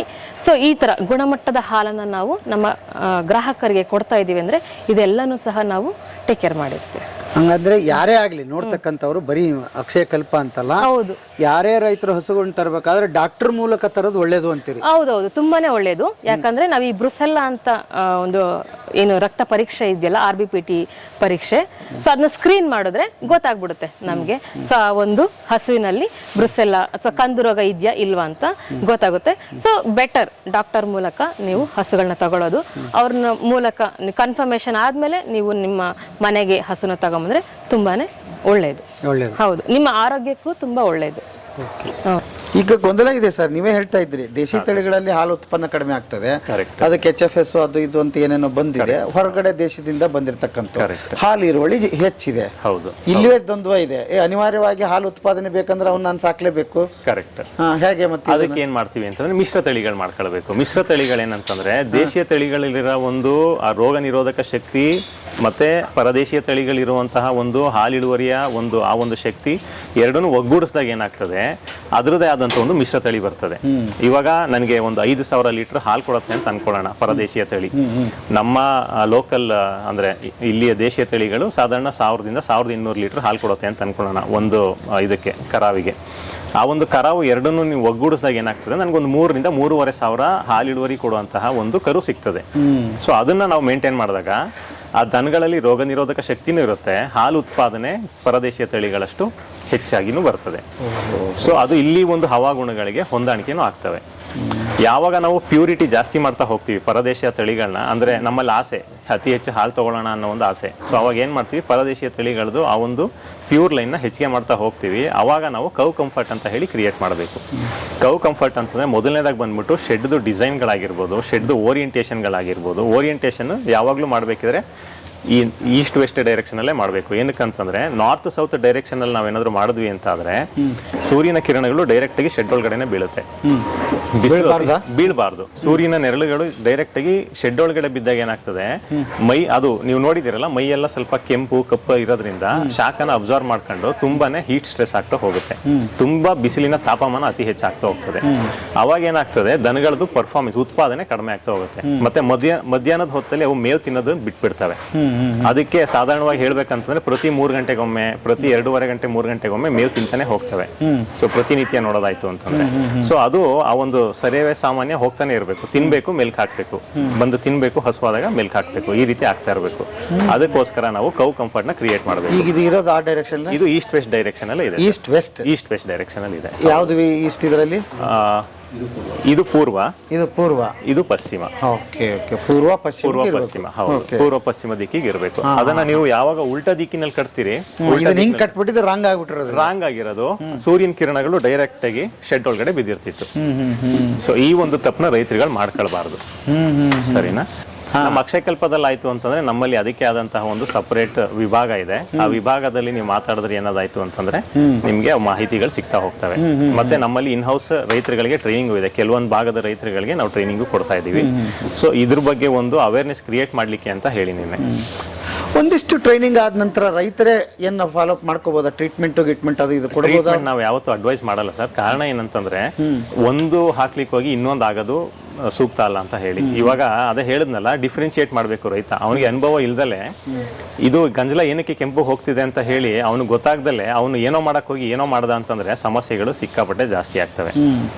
ಸೊ ಏನಕ್ಕೆ ಈ ಒಂದು ಸಮಸ್ಯೆಗಳನ್ನ ತಡೆಗಟ್ಟಲಿಕ್ಕೆ ಅಂತಾನೆ ಹೇಳಿ ಕೆಲವೊಂದು ಪಶುವೈದ್ಯರೇ ಮಾಡಬೇಕು, ಕೆಲವೊಂದು ರೈತ ಮಾಡ್ಕೋಬಹುದು. ಇವಾಗ ಕೆಚ್ಚಲು ಬಾವು ಆಗಿದೆ, ಪಶುವೈದ್ಯರು ಬಂದ್ಬಿಟ್ಟು ಅದಕ್ಕೆ ಬೇಕಾಗಿರೋಂತಹ ಕೆಲವೊಂದು ಔಷಧಿಗಳನ್ನ ಹಾಕಿ ಹೋಗ್ತಾರೆ. ಮನೇಲಿ ಏನ್ ಮಾಡ್ಕೋಬೇಕು ರೈತ? ಮನೇಲಿ ಬೇಕಾಗಿರೋಂಥ ಇವಾಗ ಲೋಳೆ ಸರ, ಅರಿಶಿಣ, ಮತ್ತೆ ಕೆಲವೊಂದು ಇದು ಬರುತ್ತಲ್ಲ ನಿಂಬೆ ಹುಳಿ, ಇದನ್ನೆಲ್ಲ ಹಾಕೊಂಡು ಅದನ್ನ ಪಟ್ಟು ಹಾಕ್ಬೇಕು ಅದಕ್ಕೆ ಕೆಚ್ಚಲಿಗೆ ಹಚ್ಚಬೇಕು. ಬೆಳಿಗ್ಗೆ ಒಂದ್ಸರ್ತಿ, ಸಂಜೆ ಒಂದ್ಸರ್ತಿ. ಅದು ರೈತ ಮಾಡೋ ಅಂಥದ್ದು, ಮನೇಲಿ ಮಾಡೋ ಅಂಥದ್ದು. ಪಶುವೈದ್ಯರು ಯಾವ್ದು ಮಾಡಬೇಕು ಅದನ್ನ ಪಶುವೈದ್ಯರೇ ಮಾಡ್ಬೇಕಾಗ್ತದೆ. ಔಷಧಿ ಹಾಕೋದು, ಆ ಒಂದು ಕಾಯಿಲೆಗೆ, ಆ ಒಂದು ಕೆಚ್ಚಲು ಬಾವಿಗೆ ಯಾವ ಒಂದು ಔಷಧಿನ ಹಾಕ್ಬೇಕು ಅನ್ನೋದನ್ನ ಪಶುವೈದ್ಯರೇ ನಿರ್ಧಾರ ಮಾಡ್ತಾರೆ. ರೈತ ನಿರ್ಧಾರ ಮಾಡಿದ್ರು ಅಂತಂದ್ರೆ 3 ದಿನದಲ್ಲಿ ವಾಸಿಯಾಗಂತ ಕೆಚ್ಚಲು ಬಾವು ವಾರ ಆಗ್ಬೋದು, 10 ದಿನ ಆಗ್ಬೋದು, ಇಲ್ಲ ಅಂತಂದ್ರೆ ಅದು ಹುಷಾರೇ ಆಗ್ದಲೇ ಇರ್ಬೋದು. ಸೊ ಈ ಎಲ್ಲ ಸಮಸ್ಯೆಗಳಿಗೆ ದಾರಿ ಮಾಡ್ಕೊಟ್ಟಾಗ ಆಗತ್ತೆ. ಈ ಕೆಲವೊಬ್ರು ಮನೆಯಲ್ಲಿ ಮುಸುರಿ, ಆಮೇಲೆ ಹೋಟ್ಲಲ್ಲಿ ಮಾಡಿರ್ತಕ್ಕಂಥ ಮುಸುರಿಗಳನ್ನ ತಂದು ಹಾಕ್ತಾರೆ, ಕಲೆಕ್ಟ್ ಮಾಡಿ ಅದ್ಭುತ ಬಹಳ ಶ್ರೇಷ್ಠವಾದ ಆಹಾರ ಅಂತ. ಅದು ತಿನ್ಸೋದು ಎಷ್ಟರ ಮಟ್ಟಿಗೆ ಸರಿ ಅಂತೀರಿ ಸರ್? ಇವಾಗ ಮುಸುರೆ ತಿನ್ಸೋದಾಗಿರ್ಬೋದು ಅಥವಾ ಮನೆಯಲ್ಲಿ ಉಳಿದ ಪದಾರ್ಥಗಳನ್ನ ತಿನ್ಸೋದಾಗಿರ್ಬೋದು, ದನಗಳಿಗೆ ತಿನ್ನಿಸ್ತು ಅಂತಂದ್ರೆ ಅಸಿಡೋಸಿಸ್ ಅಂತ ಹೇಳಿ ಒಂದು ಕಾಯಿಲೆ ಹೇಳ್ತೀವಿ. ಅಸಿಡೋಸಿಸ್ ಅಂದ್ರೆ ಹೊಟ್ಟೆ ಹುಳಿಗರ್ಕೊಳ್ತದೆ. ನಮ್ಮಲ್ಲಿ ಅಸಿಡಿಟಿ ಅಂತ ಏನ್ ಹೇಳ್ತೀವಲ್ಲ, ದನಗಳಲ್ಲೂ ಆ ಒಂದು ಅಸಿಡಿಟಿ ತರ ಆಗುತ್ತೆ, ಹೊಟ್ಟೆ ಹುಳಿಗರಿಕೆ. ಆ ಹೊಟ್ಟೆ ಹುಳುಗರ್ಕಂತು ಅಂತಂದ್ರೆ ಬರೀ ಹೊಟ್ಟೆ ಹುಳುಗರ್ಕೊಂಡು ಬರೀ ಡೈಜೆಷನ್ ಅಷ್ಟೇ ಹಾಳಾಗೋದಿಲ್ಲ, ಹಸುವಿನ ಸಂಪೂರ್ಣ ಒಂದು ಫಿಸಿಯಾಲಜಿ ಅಂತ ಏನಂತ ಹೇಳ್ತೀವಲ್ಲ, ಆ ದೇಹದ ಸಂಪೂರ್ಣ ಫಿಸಿಯಾಲಜಿ ಹಾಳಾಗ್ತದೆ. ಅದರಲ್ಲಿ ಮೊದಲನೇದಾಗಿ ಬಂದ್ಬಿಟ್ಟು ಗೊರ್ಸಿನ ಆರೋಗ್ಯ ಹಾಳಾಗ್ತದೆ, ಕೆಚ್ಚಲಿನ ಆರೋಗ್ಯ ಹಾಳಾಗ್ತದೆ. ಬರೀ ಡೈಜೆಷನ್ ಅಷ್ಟೇ ಹಾಳಾಗೋದಿಲ್ಲ, ಕೆಚ್ಚಲುದು ಹಾಳಾಗ್ತದೆ, ಗೊರ್ಸುದು ಹಾಳಾಗ್ತದೆ. ಹಸುಗಳನ್ನ ನೋಡಿ ಗೊರ್ಸು ಎಲ್ಲ ಹಾಳಾಗಿರ್ತದೆ, ಕುಂಟದಕ್ಕೆ ಸ್ಟಾರ್ಟ್ ಮಾಡಿರ್ತವೆ. ಜೊತೆಗೆ ಮಧ್ಯದಲ್ಲಿ ಫೈಬ್ರೋಮ್ ಅಂತ ಹೇಳ್ತೀವಿ, ದುರ್ಮಾಂಸ. ಈ ಗೊರ್ಸಿನ ಮಧ್ಯೆ ದುರ್ಮಾಂಸ ಬೆಳೆದಿರುತ್ತೆ, ಆ ದುರ್ಮಾಂಸ ಎಲ್ಲ ಬೆಳೆದಿರುತ್ತೆ. ಆ ಥರ ಒಂದು ಇದನ್ನ ಅದು ನೀವು ಉಳಿದ ಆಹಾರಗಳನ್ನ ತಿನ್ಸೋದಾಗಿರ್ಬೋದು, ಕಲ್ಗಚ್ಚು ಕುಡ್ಸೋದಾಗಿರ್ಬೋದು, ಆ ಪದ್ಧತಿ ಇರೋ ದನಗಳನ್ನ ಒಂದ್ಸರ್ತಿ ನೋಡಿ, ದುರ್ಮಾಂಸ ಬೆಳೆದಿರುತ್ತೆ. ಇಲ್ಲಾಂತಂದ್ರೆ ದನಗಳು ಕುಂಟ್ತಾ ಇರ್ತವೆ. ಇದೆಲ್ಲ ಬಂದ್ಬಿಟ್ಟು ಈ ಒಂದು ಸಮಸ್ಯೆಗೆ ಆಗಂಥದ್ದು. ಹಾಗಾಗಿ ಅದನ್ನು ಮಾಡಬಾರ್ದು, ಆದಷ್ಟು ಮಾಡಲೇಬಾರ್ದು. ಹೌದು, ಅದು ಈ ರೀತಿ ಒಂದು ಪರದೇಶೀಯ ತಳಿಗಳಲ್ಲಿ ಮಾಡ್ತು ಅಂತಂದ್ರೆ ಈ ಸಮಸ್ಯೆಗಳು ಕಟ್ಟಿಟ್ಟ ಬುತ್ತಿ. ಸೊ ಮಾಡೋದು ತುಂಬಾ ಕಡಿಮೆ ಮಾಡಬೇಕು. ಇನ್ನು ಗಬ್ಬಿರೋ ಟೈಮಲ್ಲಿ ಹೇಗೆ ನಿರ್ವಹಣೆ ಮಾಡಬೇಕು ಅಂತೀವಿ? ಗಬ್ಬ ಇರೋ ಟೈಮಲ್ಲಿ ಅದಕ್ಕೆ ಆದಂತಹ ಬಾಣಂತಿ ಆರೈಕೆಗಳಿರ್ತವೆ. ಆ ಬಾಣಂತಿ ಆರೈಕೆ ಮಾಡ್ಲಿಕ್ಕೆ ಕೆಲವೊಂದು ಸೂತ್ರಗಳಿದಾವೆ. ಇವಾಗ ನಾವು ದನ ಹಾಲು ಕೊಡ್ತಾ ಇದೆ, ಹಾಲನ್ನ ನಿಲ್ಸಿದ್ವಿ ಅಂದ್ರೆ ಡ್ರೈ ಪೀರಿಯಡ್ ಅಂತ ಏನ್ ಹೇಳ್ತೀವಲ್ಲ, 7ನೇ ತಿಂಗಳಿಂದ 8.5 ತಿಂಗಳ ತನಕ ಡ್ರೈ ಪೀರಿಯಡ್ ಅಂತ ಹೇಳ್ತೀವಿ. 8.5 ತಿಂಗಳ ನಂತರ ಇವಾಗ ಕರು ಹಾಕ್ಲಿಕ್ಕೆ 15ರಿಂದ 20 ದಿನ ಇದೆ. ಕರು ಹಾಕಿದಾದ್ಮೇಲೆ 15ರಿಂದ 20 ದಿನದವರೆಗೂ ಅದನ್ನ ಟ್ರಾನ್ಸಿಷನ್ ಫೇಸ್ ಅಂತ ಹೇಳ್ತೀವಿ. ಅಂದ್ರೆ ಗರ್ಭ ಧರಿಸಿದ ನಂತರದಲ್ಲಿ ಕರು ಹಾಕತ್ತೆ, ಕರು ಹಾಕಿದ ನಂತರ ಹಾಲು ಕೊಡತ್ತೆ. ಸೊ ಹಾಲು ಕೊಡದಲೇ ಇರೋ ಒಂದು ಸಮಯದಿಂದ ಹಾಲು ಕೊಡುವ ಸಮಯ ತನಕನ ಟ್ರಾನ್ಸಿಷನ್ ಫೇಸ್ ಅಂತ ಹೇಳ್ತೀವಿ. ಆ ಟ್ರಾನ್ಸಿಷನ್ ಫೇಸ್ ಅಲ್ಲಿ ಅದಕ್ಕೆ ಬೇಕಾದಂತಹ ಬಾಣಂತಿ ಆರೈಕೆ ಆಗ್ಬೇಕು. ಆ ಟೈಮಲ್ಲಿ ಕೆಲವೊಂದು ಈ ಡಯಟ್ರಿ ಆನಿಯೋನಿಕ್ ಕ್ಯಾಟಯೋನಿಕ್ ಬ್ಯಾಲೆನ್ಸ್ ಅಂತ ಹೇಳಿ ಕೆಲವೊಂದು ಉಪ್ಪುಗಳು ಬರ್ತವೆ. ಆ ಉಪ್ಪನ್ನ ತಿನ್ಸ್ಬೇಕಾಗತ್ತೆ. ಉಪ್ಪು ಅಂದ್ರೆ ಅದ್ರದೇ ಆದಂತಹ ಕೆಲವೊಂದು ಉಪ್ಪು, ಸಾಧಾರಣ ನಾವು ಅಡ್ಗೆಗೆ ಬಳಸ್ತೀವಲ್ಲ ಅಂತ ಉಪ್ಪಲ್ಲ, DCAD ಅಂತ ಹೇಳ್ಬಿಟ್ಟು ಕೆಲವೊಂದು ಉಪ್ಪುಗಳು ಬರ್ತವೆ. ಸೊ ಆ ಒಂದು ಉಪ್ಪುಗಳನ್ನ ತಿನ್ಸ್ಬೇಕಾಗತ್ತೆ. ಅದ್ರ ಜೊತೆಯಲ್ಲಿ ದನಗಳಿಗೆ ಆರೈಕೆ ಆಗ್ಬೇಕಾಗತ್ತೆ. ಆ ದನಗಳ ಆರೈಕೆ ಅಂದ್ರೆ ಬಾಣಂತಿ ಆರೈಕೆಯಲ್ಲಿ ಏನೆಲ್ಲ ತಿನ್ನಿಸ್ಬೋದು? ಆ ಬಾಣಂತಿ ಆರೈಕೆ ಟೈಮಲ್ಲಿ ಕೊಬ್ಬರಿ ಉಂಡೆ, ಎಳ್ಳು ಮತ್ತೆ ಬೆಲ್ಲ, ಇದನ್ನ ನೀವು ಚಿಗಣಿ ತರ ಮಾಡ್ಬಿಟ್ಟು ಡೈಲಿ ಬೆಳಿಗ್ಗೆ ಒಂದು ಉಂಡೆ, ಸಂಜೆ ಒಂದು ಉಂಡೆ, ಸಾಧಾರಣ 100ರಿಂದ 150 ಗ್ರಾಮ್ ಇರೋಂಥ ಒಂದು ಉಂಡೆನ ಬೆಳಿಗ್ಗೆ ಒಂದು ಉಂಡೆ, ಸಂಜೆ ಒಂದು ಉಂಡೆ ತಿನ್ನಿಸ್ತೀರಾ. ಅದ್ರ ಜೊತೆಗೆ DCAD ಸಾಲ್ಟ್ನ ತಿನ್ನಿಸ್ತೀರಾ ಅನ್ನೋದಾದ್ರೆ ಆ ಒಂದು ಟೈಮಲ್ಲಿ ಕ್ಯಾಲ್ಸಿಯಂನ ಕೊಡೋಂಗಿಲ್ಲ. ಕೊಡ್ತು ಅಂತಂದ್ರೆ ತಿರ್ಗಾ ಹಾಲಿನ ಜ್ವರಕ್ಕೆ ಅದು ಎಡೆ ಮಾಡಿ ಕೊಡ್ತದೆ. ಸೊ ಇದನ್ನ ಇಷ್ಟು ಮಾಡ್ತಾ ಬಂದ್ರಿ ಅಂತಂದ್ರೆ ದನಗಳಲ್ಲಿ ಕರು ಹಾಕೋ ಟೈಮಲ್ಲಿ ದೇಹದಲ್ಲಿ ಶಕ್ತಿ ಇರುತ್ತೆ, ಜೊತೆಗೆ ಅದಕ್ಕೆ ಬೇಕಾದಂತ ಪೋಷಕಾಂಶಗಳನ್ನ ಹಿಡಿದಿಟ್ಕೊಂಡಿರುತ್ತೆ ದೇಹದಲ್ಲಿ. ಯಾವಾಗ ಸಡನ್ ಆಗಿ ಒಂದು ಎನರ್ಜಿ ಆಗಿರ್ಬೋದು, ಪ್ರೋಟೀನ್ ಆಗಿರ್ಬೋದು, ಅದರದ್ದು ಅವಶ್ಯಕತೆ ಬರುತ್ತೆ, ಅದು ಅದನ್ನ ಬಳಕೆ ಮಾಡ್ತಾ ಹೋಗುತ್ತೆ. ಏನಕ್ಕೆ ಅದನ್ನ ಮಾಡಬೇಕು ಅಂತಂದ್ರೆ ಕರು ಹಾಕೋ ಟೈಮಲ್ಲಿ ಅದಕ್ಕೆ ಸ್ಟ್ರೆಸ್ ಆಗ್ತದೆ, ಸಿಕ್ಕಾಪಟ್ಟೆ ಸ್ಟ್ರೆಸ್ ಆಗೋ ಕಾರಣ ಮೇವನ್ನ ತಿನ್ನೋದು ಕಡಿಮೆ ಮಾಡುತ್ತೆ. ಇವಾಗ 15 kg ತಿನ್ನೋ ಮೇವು ಅಂದ್ರೆ ಡ್ರೈ ಮ್ಯಾಟರ್ ಅಂತ ಏನು ಹೇಳ್ತೀವಲ್ಲ, 15 kg ಡ್ರೈ ಮ್ಯಾಟರ್ ತಿನ್ನೋ ಜಾಗದಲ್ಲಿ 8 kgನೇ ತಿನ್ಬೋದು, ಇಲ್ಲ ಇನ್ನೂ ಕಡಿಮೆನೇ ತಿನ್ಬೋದು. ಅಂತ ಟೈಮಲ್ಲಿ ಇಂಥ ಒಂದು ಚಿಗಣಿ ಉಂಡೆನ ತಿನ್ಸೋದ್ರಿಂದ ಏನಾಗುತ್ತೆ, ದೇಹಕ್ಕೆ ಬೇಕಾಗಿರೋ ಎನರ್ಜಿ ಸಿಗುತ್ತೆ. ಅದನ್ನ ಬಳಕೆ ಮಾಡ್ಕೊಂಡು ಅದು ನಮ್ಗೆ ಏನು ಒಂದು ಡಿಸೈರ್ಡ್ ಎಫೆಕ್ಟ್ ಏನು ಬೇಕಿರುತ್ತಲ್ಲ, ಇಳುವರಿ ಆಗಿರ್ಬೋದು ಅಥವಾ ಈಸಾಗಿ ಕರು ಹಾಕೊಳ್ಬೇಕು, ಅಂದ್ರೆ ಸಾಧಾರಣವಾಗಿ ಸುಲಭದಲ್ಲಿ ಕರು ಹಾಕೊಳ್ಬೇಕು, ಜೊತೆಗೆ ಸತ್ತೆ ಬೀಳಬೇಕು, ಇದೆಲ್ಲದನ್ನು ಅದೇ ನೋಡ್ಕೊಳ್ತದೆ. ಅದಾದ ನಂತರನೂ ಸಾಧಾರಣವಾಗಿ 15 ದಿನದವರೆಗೂ ಇದನ್ನೇ ಫಾಲೋ ಮಾಡ್ತಾ ಹೋಗ್ಬೇಕು. ಸ್ವಲ್ಪ ಪ್ರಮಾಣದಲ್ಲಿ ತಿಂಡಿ ಕೊಡೋದಕ್ಕೆ ಸ್ಟಾರ್ಟ್ ಮಾಡಬೇಕು. ಈದ ನಂತರ ಈದಕ್ಕೆ ಮುಂಚೆ ನಾವು ತಿಂಡಿನ ಕಡಿಮೆ ಪ್ರಮಾಣದಲ್ಲಿ ಕೊಡ್ತಿರ್ತೀವಿ. ಏನಕ್ಕಂತಂದ್ರೆ ಹಾಲು ಇಳುವರಿ ಹೆಚ್ಚಿಗೆ ಆಗಬಾರ್ದು ಅನ್ನೋ ಉದ್ದೇಶದಲ್ಲಿ. ಇಲ್ಲ ಅಂತಂದ್ರೆ ಲೀಕಿ ಟೀಟ್ಸ್ ಅಂತ ಹೇಳ್ತೀವಿ. ನಾವು ಹಾಲು ಕರಿದಲ್ಲೇ ಇದ್ರೂ ಹಾಲು ಸೋರ್ತಾ ಇರ್ತದೆ. ಇವೆಲ್ಲ ಆಗ ಕಾರಣದಿಂದ ಅತಿ ಹೆಚ್ಚು ನಾವು ತಿಂಡಿನ ತಿನ್ಸೋದಕ್ಕೆ ಕಡಿಮೆ ಮಾಡೋದಕ್ಕೆ ಹೇಳ್ತೀವಿ. ಅದಕ್ಕೆ ಏನು ಅವಶ್ಯಕತೆ ಇರುತ್ತೋ ಅಷ್ಟನ್ನು ಮಾತ್ರ ಕೊಡಬೇಕು. ಕೆಚ್ಚಲು ಬೆಳವಣಿಗೆ, ಕರು ಹಾಕೊಳ್ಬೇಕು, ಸತ್ತೆ ಬೀಳ್ಬೇಕು, ಜೊತೆಗೆ ಒಳಗಡೆ ಗರ್ಭ ದೊಡ್ಡದೇನಿರುತ್ತಲ್ಲ ಅದು ಅತಿ ಬೇಗ ಕಡಿಮೆ ಅಂದ್ರೆ ಚಿಕ್ಕದಾಗಬೇಕು. ಇಷ್ಟಕ್ಕೆ ಮಾತ್ರ ಫೀಡಿಂಗ್ ಮಾಡ್ತಾ ಇರ್ತೀವಿ ಟ್ರಾನ್ಸಿಷನ್ ಟೈಮಲ್ಲಿ, ಅಂದರೆ ಕರು ಹಾಕೋದಕ್ಕೆ ಮುಂಚೆ. ಕರು ಹಾಕಿದ ನಂತರ ಹಾಲು ಇಳುವರಿ ಹೆಚ್ಚಿಗೆ ಆದ್ರಿಂದ ಅದಕ್ಕೆ ಬೇಕಾದ ಒಂದು ತಿಂಡಿನ ಕೊಡಬೇಕು. ತಿಂಡಿ ಯಾವುದು? ಮೆಕ್ಕೆಜೋಳದ ಹುಡಿ, ಅದ್ರ ಜೊತೆಗೆ ಕೆಲವೊಂದು ಪ್ರೋಟೀನ್ ಮೀಲ್ಸ್ ಅಂತ ಏನು ಹೇಳ್ತೀವಲ್ಲ, ಆ ಪ್ರೋಟೀನ್ ಮೀಲ್ಸ್ನ ಕೊಡ್ತಾ ಹೋಗಬೇಕಾಗತ್ತೆ. ಕಡಲೆಕಾಯಿ ಹಿಂಡಿ ಆಗಿರ್ಬೋದು, ಸಾಸಿವೆ ಹಿಂಡಿ ಆಗಿರ್ಬೋದು, ಸೂರ್ಯಕಾಂತಿ ಹಿಂಡಿ ಆಗಿರ್ಬೋದು, ಸೋಯಾ ಹಿಂಡಿ ಆಗಿರ್ಬೋದು, ಇಂಥದನ್ನು ಒಂದು ಪ್ರಮಾಣದಲ್ಲಿ ಬೆರೆಸ್ಬಿಟ್ಟು ಅದ್ರ ಜೊತೆಗೆ ಖನಿಜ ಮಿಶ್ರಣಗಳನ್ನ ಹಾಕಿ ತಿನ್ನಿಸ್ಬೇಕಾಗತ್ತೆ. ಈ ಚಿಗಣಿ ಉಂಡೆ ಏನು ತಿನ್ನಿಸ್ತಿರಲ್ಲ, ಚಿಗಣಿ ಉಂಡೆ ಕರು ಹಾಕಿದ ನಂತರನೂ 20 ದಿನದವರೆಗೂ ಕೊಡಬೇಕಾಗತ್ತೆ. 20 ದಿನದ ಹಿಂದೆ, 20 ದಿನದ ನಂತರ, ಟೋಟಲ್ 40 ದಿನಕ್ಕೆ ಆ ಒಂದು ಚಿಗಣಿ ಉಂಡೆನ ನಾವು ತಿನ್ನಿಸ್ಲೇಬೇಕಾಗತ್ತೆ. ಇಲ್ಲ ಅಂತಂದ್ರೆ ಸಮಸ್ಯೆಗಳು ಸಿಕ್ಕಾಪಟ್ಟೆ ಆಗ್ತವೆ. ಬೆದೆ ಬಂದಾಗಿನ ಲಕ್ಷಣಗಳು ಏನು ಸರ್? ಬೆದೆ ಬಂದಾಗ ಏನಾಗ್ತದೆ, ಮೊದಲನೇ ಲಕ್ಷಣ ಅಂದ್ರೆ ರೈತ ಐಡೆಂಟಿಫೈ ಮಾಡೋ ಅಂಥದ್ದು, ಒಂದು ಹಸು ಇನ್ನೊಂದು ಹಸು ಮೇಲೆ ಎಗರ್ತಾ ಇರುತ್ತೆ, ಅದು ಮೊದಲನೇ ಲಕ್ಷಣ. ಇನ್ನೂ ಒಂದು ಮಡೆ ಆಡ್ತಾ ಇರುತ್ತೆ. ಮಡೆ ಆಡೋದನ್ನ ಅಥವಾ ಒಂದು ಹಸುವಿನಿಂದ ಇನ್ನೊಂದು ಹಸುವಿನಿಂದ ಮೇಲ್ಗಡೆ ಹಾರೋದನ್ನ ಯಾವಾಗ ರೈತ ಗಮನಿಸ್ತಾನೆ, ಹೌದು ಇದು ಬೆದೆಗೆ ಬಂದಿದೆ ಅಂತ ಹೇಳಿ ಅನ್ಕೊಳ್ತಾನೆ. ಇನ್ನೂ ಕೆಲವೊಮ್ಮೆ ಏನಾಗ್ತವೆ, ಕೂಗ್ತವೆ, ಬೆಲೋಯಿಂಗ್ ಅಂತ ಹೇಳ್ತೀವಿ, ಕೂಗ್ತವೆ, ಅರ್ಚ್ತವೆ, ಅದನ್ನು ಒಂದು ಲಕ್ಷಣ, ಗುಣಲಕ್ಷಣ. ಸೊ ಅಂತ ಟೈಮಲ್ಲಿ ಅದಕ್ಕೆ ಅಂದ್ರೆ ಯಾರೆಲ್ಲ ಇನ್ಸೆಮಿನೇಷನ್ ಮಾಡೋ ಅಂತ ಇವರು ಟೆಕ್ನಿಷಿಯನ್ಗಳು ಇರ್ತಾರೆ, ಅಂಥವ್ರನ್ನ ಕರೆದ್ಬಿಟ್ಟು ಐಡೆಂಟಿಫೈ ಮಾಡಿಸ್ಬಿಟ್ಟು ಸೆಮೆನ್ ಹಾಕ್ಸ್ಬೋದು. ಸೊ ಮತ್ತೆ ಫ್ರೀಕ್ವೆಂಟ್ ಯೂರಿನೇಷನ್ ಅಂತ ಹೇಳ್ತೀವಿ, ಗಂಜಲ ಸ್ವಲ್ಪನೇ ಹುಯ್ತಾ ಇರತ್ತೆ, ಅದನ್ನು ಗಮನಿಸ್ಬೋದು ರೈತ. ಮತ್ತೆ ತುಂಬಾ ಓಡಾಡ್ತವೆ. ಇವಾಗ ಸಾಧಾರಣ ಬೆದೆಗೆ ಬರದಲೇ ಇರೋ ಪಡ್ಡೆಗಳಿಗೆ ಅಂದ್ರೆ ಇದಕ್ಕೆ ದನಗಳಿಗೆ ಕಂಪೇರ್ ಮಾಡಿದ್ರೆ ಬೆದೆಗೆ ಬಂದಿರೋ ಅಂಥ ದನಗಳು ಅತಿ ಹೆಚ್ಚು ಓಡಾಡ್ತವೆ. ಮತ್ತೆ ಫ್ರೀಕ್ವೆಂಟ್ ಯೂರಿನೇಷನ್ ಅಂತೀವಿ, ಸ್ವಲ್ಪ ಪ್ರಮಾಣದಲ್ಲಿ ಯೂರಿನ್ನ ಮಾಡ್ತಾನೆ ಹೋಗ್ತಿರ್ತವೆ. ಇದೆಲ್ಲ ಗುಣಲಕ್ಷಣಗಳು. ಓಕೆ, ಈಗ ಬೆದೆ ಬಂದ ಹೋರಿ ಹತ್ರ ಕರ್ಕೊಂಡು ಹೋಗ್ತಾರೆ, ಅದ್ರ ಗುಣಲಕ್ಷಣಗಳನ್ನು, ಅದರ ಆರೋಗ್ಯ, ಬಟ್ ಅದನ್ನೆಲ್ಲ ಗಮನಿಸಬೇಕಾಗ್ತದ ಅಥವಾ ಯಾವ್ದಂದ್ರೆ ಅದೇ ನಡೆಯುತ್ತಾ ಹೇಗೆ ಅಂತ? ಸರ್, ಯಾವುದೇ ಕಾರಣಕ್ಕೂ ಹೊರಗೆ ಸಾಕಿರುವಂತ ಹೋರಿಗಳಲ್ಲಿ ಸೆಮೆನ್ ವೀರ್ಯನ ಕೊಡಿಸೋದು ಅಂದ್ರೆ ನ್ಯಾಚುರಲ್ ಮೀಟಿಂಗ್ ಅಂತ ಏನು ಹೇಳ್ತೀವಿ, ಅದು ಮಾಡೋದು ಆ ಒಂದು ಪದ್ಧತಿ ಸ್ವಲ್ಪ ಇವತ್ತಿನ ಇದರಲ್ಲಿ ಕಷ್ಟದಾಯಕ, ಜೊತೆಗೆ ಸ್ವಲ್ಪ ಡೇಂಜರ್ಸ್ ಹೌದು. ಅದ್ರ ಮೇಲೆ ಸ್ವಲ್ಪ ಸಾಧಾರಣವಾಗಿ ಸಮಸ್ಯೆಗಳೇನಾಗ್ತವೆ ಅಂತಂದ್ರೆ, ಹೋರಿಗಳಲ್ಲಿ ಕೆಲವೊಂದು ಕಾಯಿಲೆಗಳು ಬರ್ತವೆ, ಕಮ್ಯುನಿಕೇಬಲ್ ಡಿಸೀಸ್ ಅಂತ ಹೇಳ್ತೀವಿ, ಸೆಕ್ಸುಯಲಿ ಕಮ್ಯುನಿಕೇಬಲ್ ಡಿಸೀಸ್ ಅಂತ ಹೇಳಿ. ಇವಾಗ STDs ಅಂತ ಏನು ಹೇಳ್ತೀವಲ್ಲ, STDs ಅಂತ, ಸೆಕ್ಸುಯಲಿ ಟ್ರಾನ್ಸ್ಮಿಟೆಡ್ ಡಿಸೀಸ್. ಇವಾಗ ಮನುಷ್ಯರಲ್ಲಾಯ್ತು ಅಂತಂದ್ರೆ ಏಡ್ಸ್ ಆಗಿರ್ಬೋದು, ಸಿಫಿಲ್ಸ್ ಆಗಿರ್ಬೋದು, ಇದೆಲ್ಲ ಬಂದ್ಬಿಟ್ಟು ಸೆಕ್ಸುಯಲಿ ಟ್ರಾನ್ಸ್ಮಿಟ್ ಆಗೋಂಥ ಕೆಲವೊಂದು ಕಾಯಿಲೆಗಳು. ಅದೇ ರೀತಿ ಹೋರಿಗಳಿಂದ ಟ್ರಾನ್ಸ್ಮಿಟ್ ಆಗೋಂಥ ಕೆಲವೊಂದು ಕಾಯಿಲೆಗಳಿದಾವೆ. ಬ್ರುಸೆಲ್ಲಾ ಆಗಿರ್ಬೋದು, ಕ್ಯಾಂಪೈಲೋ ಬ್ಯಾಕ್ಟೀರಿಯಾ ಆಗಿರ್ಬೋದು, ಟ್ರೈಕೋಮೊನಾಸ್ ಆಗಿರ್ಬೋದು, ಟ್ಯೂಬರ್ಕುಲೋಸಿಸ್ ಆಗಿರ್ಬೋದು, ಜೋನ್ಸ್ ಡಿಸೀಸ್ ಆಗಿರ್ಬೋದು, IBR ಅಂತ ಹೇಳ್ತೀವಿ, ಇನ್ಫೆಕ್ಷಿಯಸ್ ಬೋವೈನ್ ರೈನೋಟ್ರೈಕೈಟಿಸ್ ಅಂತ ಹೇಳಿ. ಇವೆಲ್ಲ ಹೋರಿಗಳಿಂದ ಹಸುವಿಗೆ ಟ್ರಾನ್ಸ್ಮಿಟ್ ಆಗಿಬಿಡ್ತವೆ. ಆ ಉದ್ದೇಶಕ್ಕೆ ನಾವು ಏನ್ ಮಾಡಿದ್ದಾರೆ ಸರ್ಕಾರದವರು, ಅದಕ್ಕೆ ಆದಂತಹ ಕೆಲವೊಂದು ಸೆಮೆನ್ ಸ್ಟೇಷನ್ ಅಂತ ಮಾಡಿದ್ದಾರೆ. ಆರೋಗ್ಯವಾಗಿ ಇರೋಂಥ ಹೋರಿಗಳನ್ನ ಹಿಡ್ಕೊಂಡು ಅದರಲ್ಲಿ ವೀರ್ಯನಳಿಕೆಗಳನ್ನ ತಯಾರು ಮಾಡಿ ಅದನ್ನ ದನಗಳು ಬೆದೆಗೆ ಬಂದಾಗ ಇನ್ಸೆಮಿನೇಟ್ ಮಾಡಬೇಕು ಅಂತ ಹೇಳಿ. ಸೊ ಇಷ್ಟನ್ನು ಟೆಸ್ಟ್ ಮಾಡ್ತು ಅಂತಂದ್ರೆ ನಾನು ನ್ಯಾಚುರಲ್ ಸರ್ವಿಸ್ ಮಾಡಿಸ್ಬೋದು, ನ್ಯಾಚುರಲ್ ಆಗಿ ನಾನು ಮೀಟಿಂಗ್ ಮಾಡಿಸ್ಬೋದು. ಇಷ್ಟು ಟೆಸ್ಟ್ ಆಗ್ಲಿಲ್ಲ, ನಾನು ಹಾಗೆ ನ್ಯಾಚುರಲ್ ಮೀಟಿಂಗ್ ಮಾಡಿಸ್ತೀನಿ ಅಂತಂದ್ರೆ ಅದು ಸಮಸ್ಯೆ. ಹಸುಗಳಿಗೂ ಸಮಸ್ಯೆ, ಹಸುವಿನಿಂದ ಮನುಷ್ಯರಿಗೂ ಸಮಸ್ಯೆ. ಬ್ರುಸೆಲ್ಲಾ ಅನ್ನೋದು ಹಸುವಿನಿಂದ ಮನುಷ್ಯರಿಗೂ ಬರ್ತದೆ, ಟ್ಯೂಬರ್ಕುಲೋಸಿಸು ಮನುಷ್ಯರಿಗೆ ಹರಡ್ತದೆ. ಸೊ ಇವೆಲ್ಲ ಸ್ವಲ್ಪ ಸಮಸ್ಯೆಗಳು. ಸೊ ಹಾಗಾಗಿ ನ್ಯಾಚುರಲ್ ಸರ್ವಿಸ್ನ ಆದಷ್ಟು ಅವಾಯ್ಡ್ ಮಾಡಿಸ್ಬೇಕು. ಇಲ್ಲ ಅಂತಂದ್ರೆ ಪ್ರತಿ 6 ತಿಂಗಳು ಅಥವಾ ವರ್ಷಕ್ಕೊಮ್ಮೆ ಈ ಒಂದು ಕಾಯಿಲೆಗಳಿಗೆ ಟೆಸ್ಟ್ ಮಾಡಿಸ್ಬೇಕು. ನ್ಯಾಚುರಲ್ ಸರ್ವಿಸ್ ಮಾಡಿಸ್ತೀವಿ ಅನ್ನೋದಾಯ್ತು ಅಂತಂದ್ರೆ ಈಗ ಕೆಲವೊಂದ್ಸರಿ ಏನೂ ಆಗಿಲ್ಲ ಅನ್ಕೊಳ್ಳೋಣ, ರೆಗ್ಯುಲರ್ ಆಗಿ ಟೆಸ್ಟ್ಗಳು ಮಾಡಿಸ್ತಾನೆ ಇದ್ರು ಒಳ್ಳೇದು ಅಂತೀರಿ? ಮಾಡಿಸ್ಬೇಕು ಸರ್. ಅಲ್ವಾ? ಹೌದು. ಏನಕ್ಕಂತಂದ್ರೆ ಆರೋಗ್ಯ ಸರಿಯಾಗಿದೆಯಾ ಸರಿಯಾಗಿಲ್ವಾ ಅಂತ ತಿಳ್ಕೊಳ್ಳೋದು ಅತಿ ಅವಶ್ಯಕ. ಸರಿಯಾಗಿ ಇರ್ಲಿ ಇಲ್ದಲ್ಲೇ ಇರ್ಲಿ ಅದು ಹೇಗೆ ಗೊತ್ತಾಗ್ತದೆ? ಟೆಸ್ಟ್ ಮಾಡಿಸೋದ್ರ ಮುಖಾಂತರನೇ ಗೊತ್ತಾಗಂತದ್ದು. ಸರಿಗಿತ್ತು ಅಂತಂದ್ರೆ ಬಳಕೆ ಮಾಡೋಣ, ಸರಿಗಿಲ್ಲ ಅಂತಂದ್ರೆ ಅದಕ್ಕೆ ಬೇಕಾದ ಕೆಲವೊಂದು ಆಕ್ಷನ್ ತಗೊಳ್ಳೋಣ. ನಾರ್ಮಲ್ ಟೆಸ್ಟ್ ಅಂದ್ರೆ ಏನೇನ್ ಮಾಡ್ತೀರಿ? ದನಗಳಲ್ಲಿ ನಾರ್ಮಲ್ ಇವಾಗ ಬ್ರೀಡಿಂಗ್ ಬುಲ್ಸ್ಗೆ ಅಂತ ಹೇಳಿ ಟೆಸ್ಟ್ ಮಾಡಬೇಕು ಅಂತಂದ್ರೆ ಇವಾಗ ಹೇಳಿದ್ನಲ್ಲ, ಕ್ಯಾಂಪೈಲೋಬ್ಯಾಕ್ಟೀರಿಯಾ, ಟ್ರೈಕೋಮೋನಾಸ್, IBR ಟೆಸ್ಟಿಂಗ್ ಆಗುತ್ತೆ, ಬ್ರುಸೆಲ್ಲಾ ಟೆಸ್ಟಿಂಗ್ ಆಗುತ್ತೆ, ಟ್ಯೂಬರ್ಕುಲೋಸಿಸ್ ಮತ್ತೆ ಜೋನ್ಸ್ ಡಿಸೀಸ್ ಅಂತ ಹೇಳಿ ಟೆಸ್ಟಿಂಗ್ಗಳಾಗ್ತವೆ. ಅದ್ರ ಜೊತೆಗೆ ಕೆಲವೊಂದು ವಂಶವಾಹಿ ಕಾಯಿಲೆಗಳು ಬರ್ತವೆ, ಜೆನೆಟಿಕ್ ಡಿಸೀಸ್ ಟೆಸ್ಟಿಂಗ್ ಅಂತ ಹೇಳಿ. ಜೆನೆಟಿಕ್ ಡಿಸೀಸ್ ಟೆಸ್ಟಿಂಗ್ನು ಮಾಡಬೇಕಾಗತ್ತೆ. ಅದು ಅಂದರೆ ವಯಸ್ಸಿನ ಅಂದರೆ ಆ ಒಂದು ಇದರಲ್ಲಿ ಅಂದರೆ ಜೀವಿತಾವಧಿಲಿ ಒಮ್ಮೆ ಮಾತ್ರ ಮಾಡುವಂಥದ್ದು ಜೆನೆಟಿಕ್ ಡಿಸೀಸ್ ಟೆಸ್ಟಿಂಗು. ಈ ಕಾಯಿಲೆಗಳೇನೆಲ್ಲ ಇದಾವಲ್ಲ, ಕಾಯಿಲೆಗಳು ವರ್ಷಕ್ಕೊಮ್ಮೆ ಮಾಡಬೇಕಾಗತ್ತೆ. ಸರಿನಾ? ಜೆನೆಟಿಕ್ ಡಿಸೀಸ್ನ ವರ್ಷ ಅಂದರೆ ಜೀವಿತಾವಧಿಲಿ ಒಮ್ಮೆ ಮಾತ್ರ ಮಾಡ್ತೀವಿ. ಮತ್ತು ಕಾಯಿಲೆಗಳೇನೆಲ್ಲ ಇರ್ತಾವಲ್ಲ, ಕಾಯಿಲೆಗಳನ್ನ ಮಾಡೋದು ಪ್ರತಿ ವರ್ಷಕ್ಕೊಮ್ಮೆ ಮಾಡಬೇಕಾಗತ್ತೆ.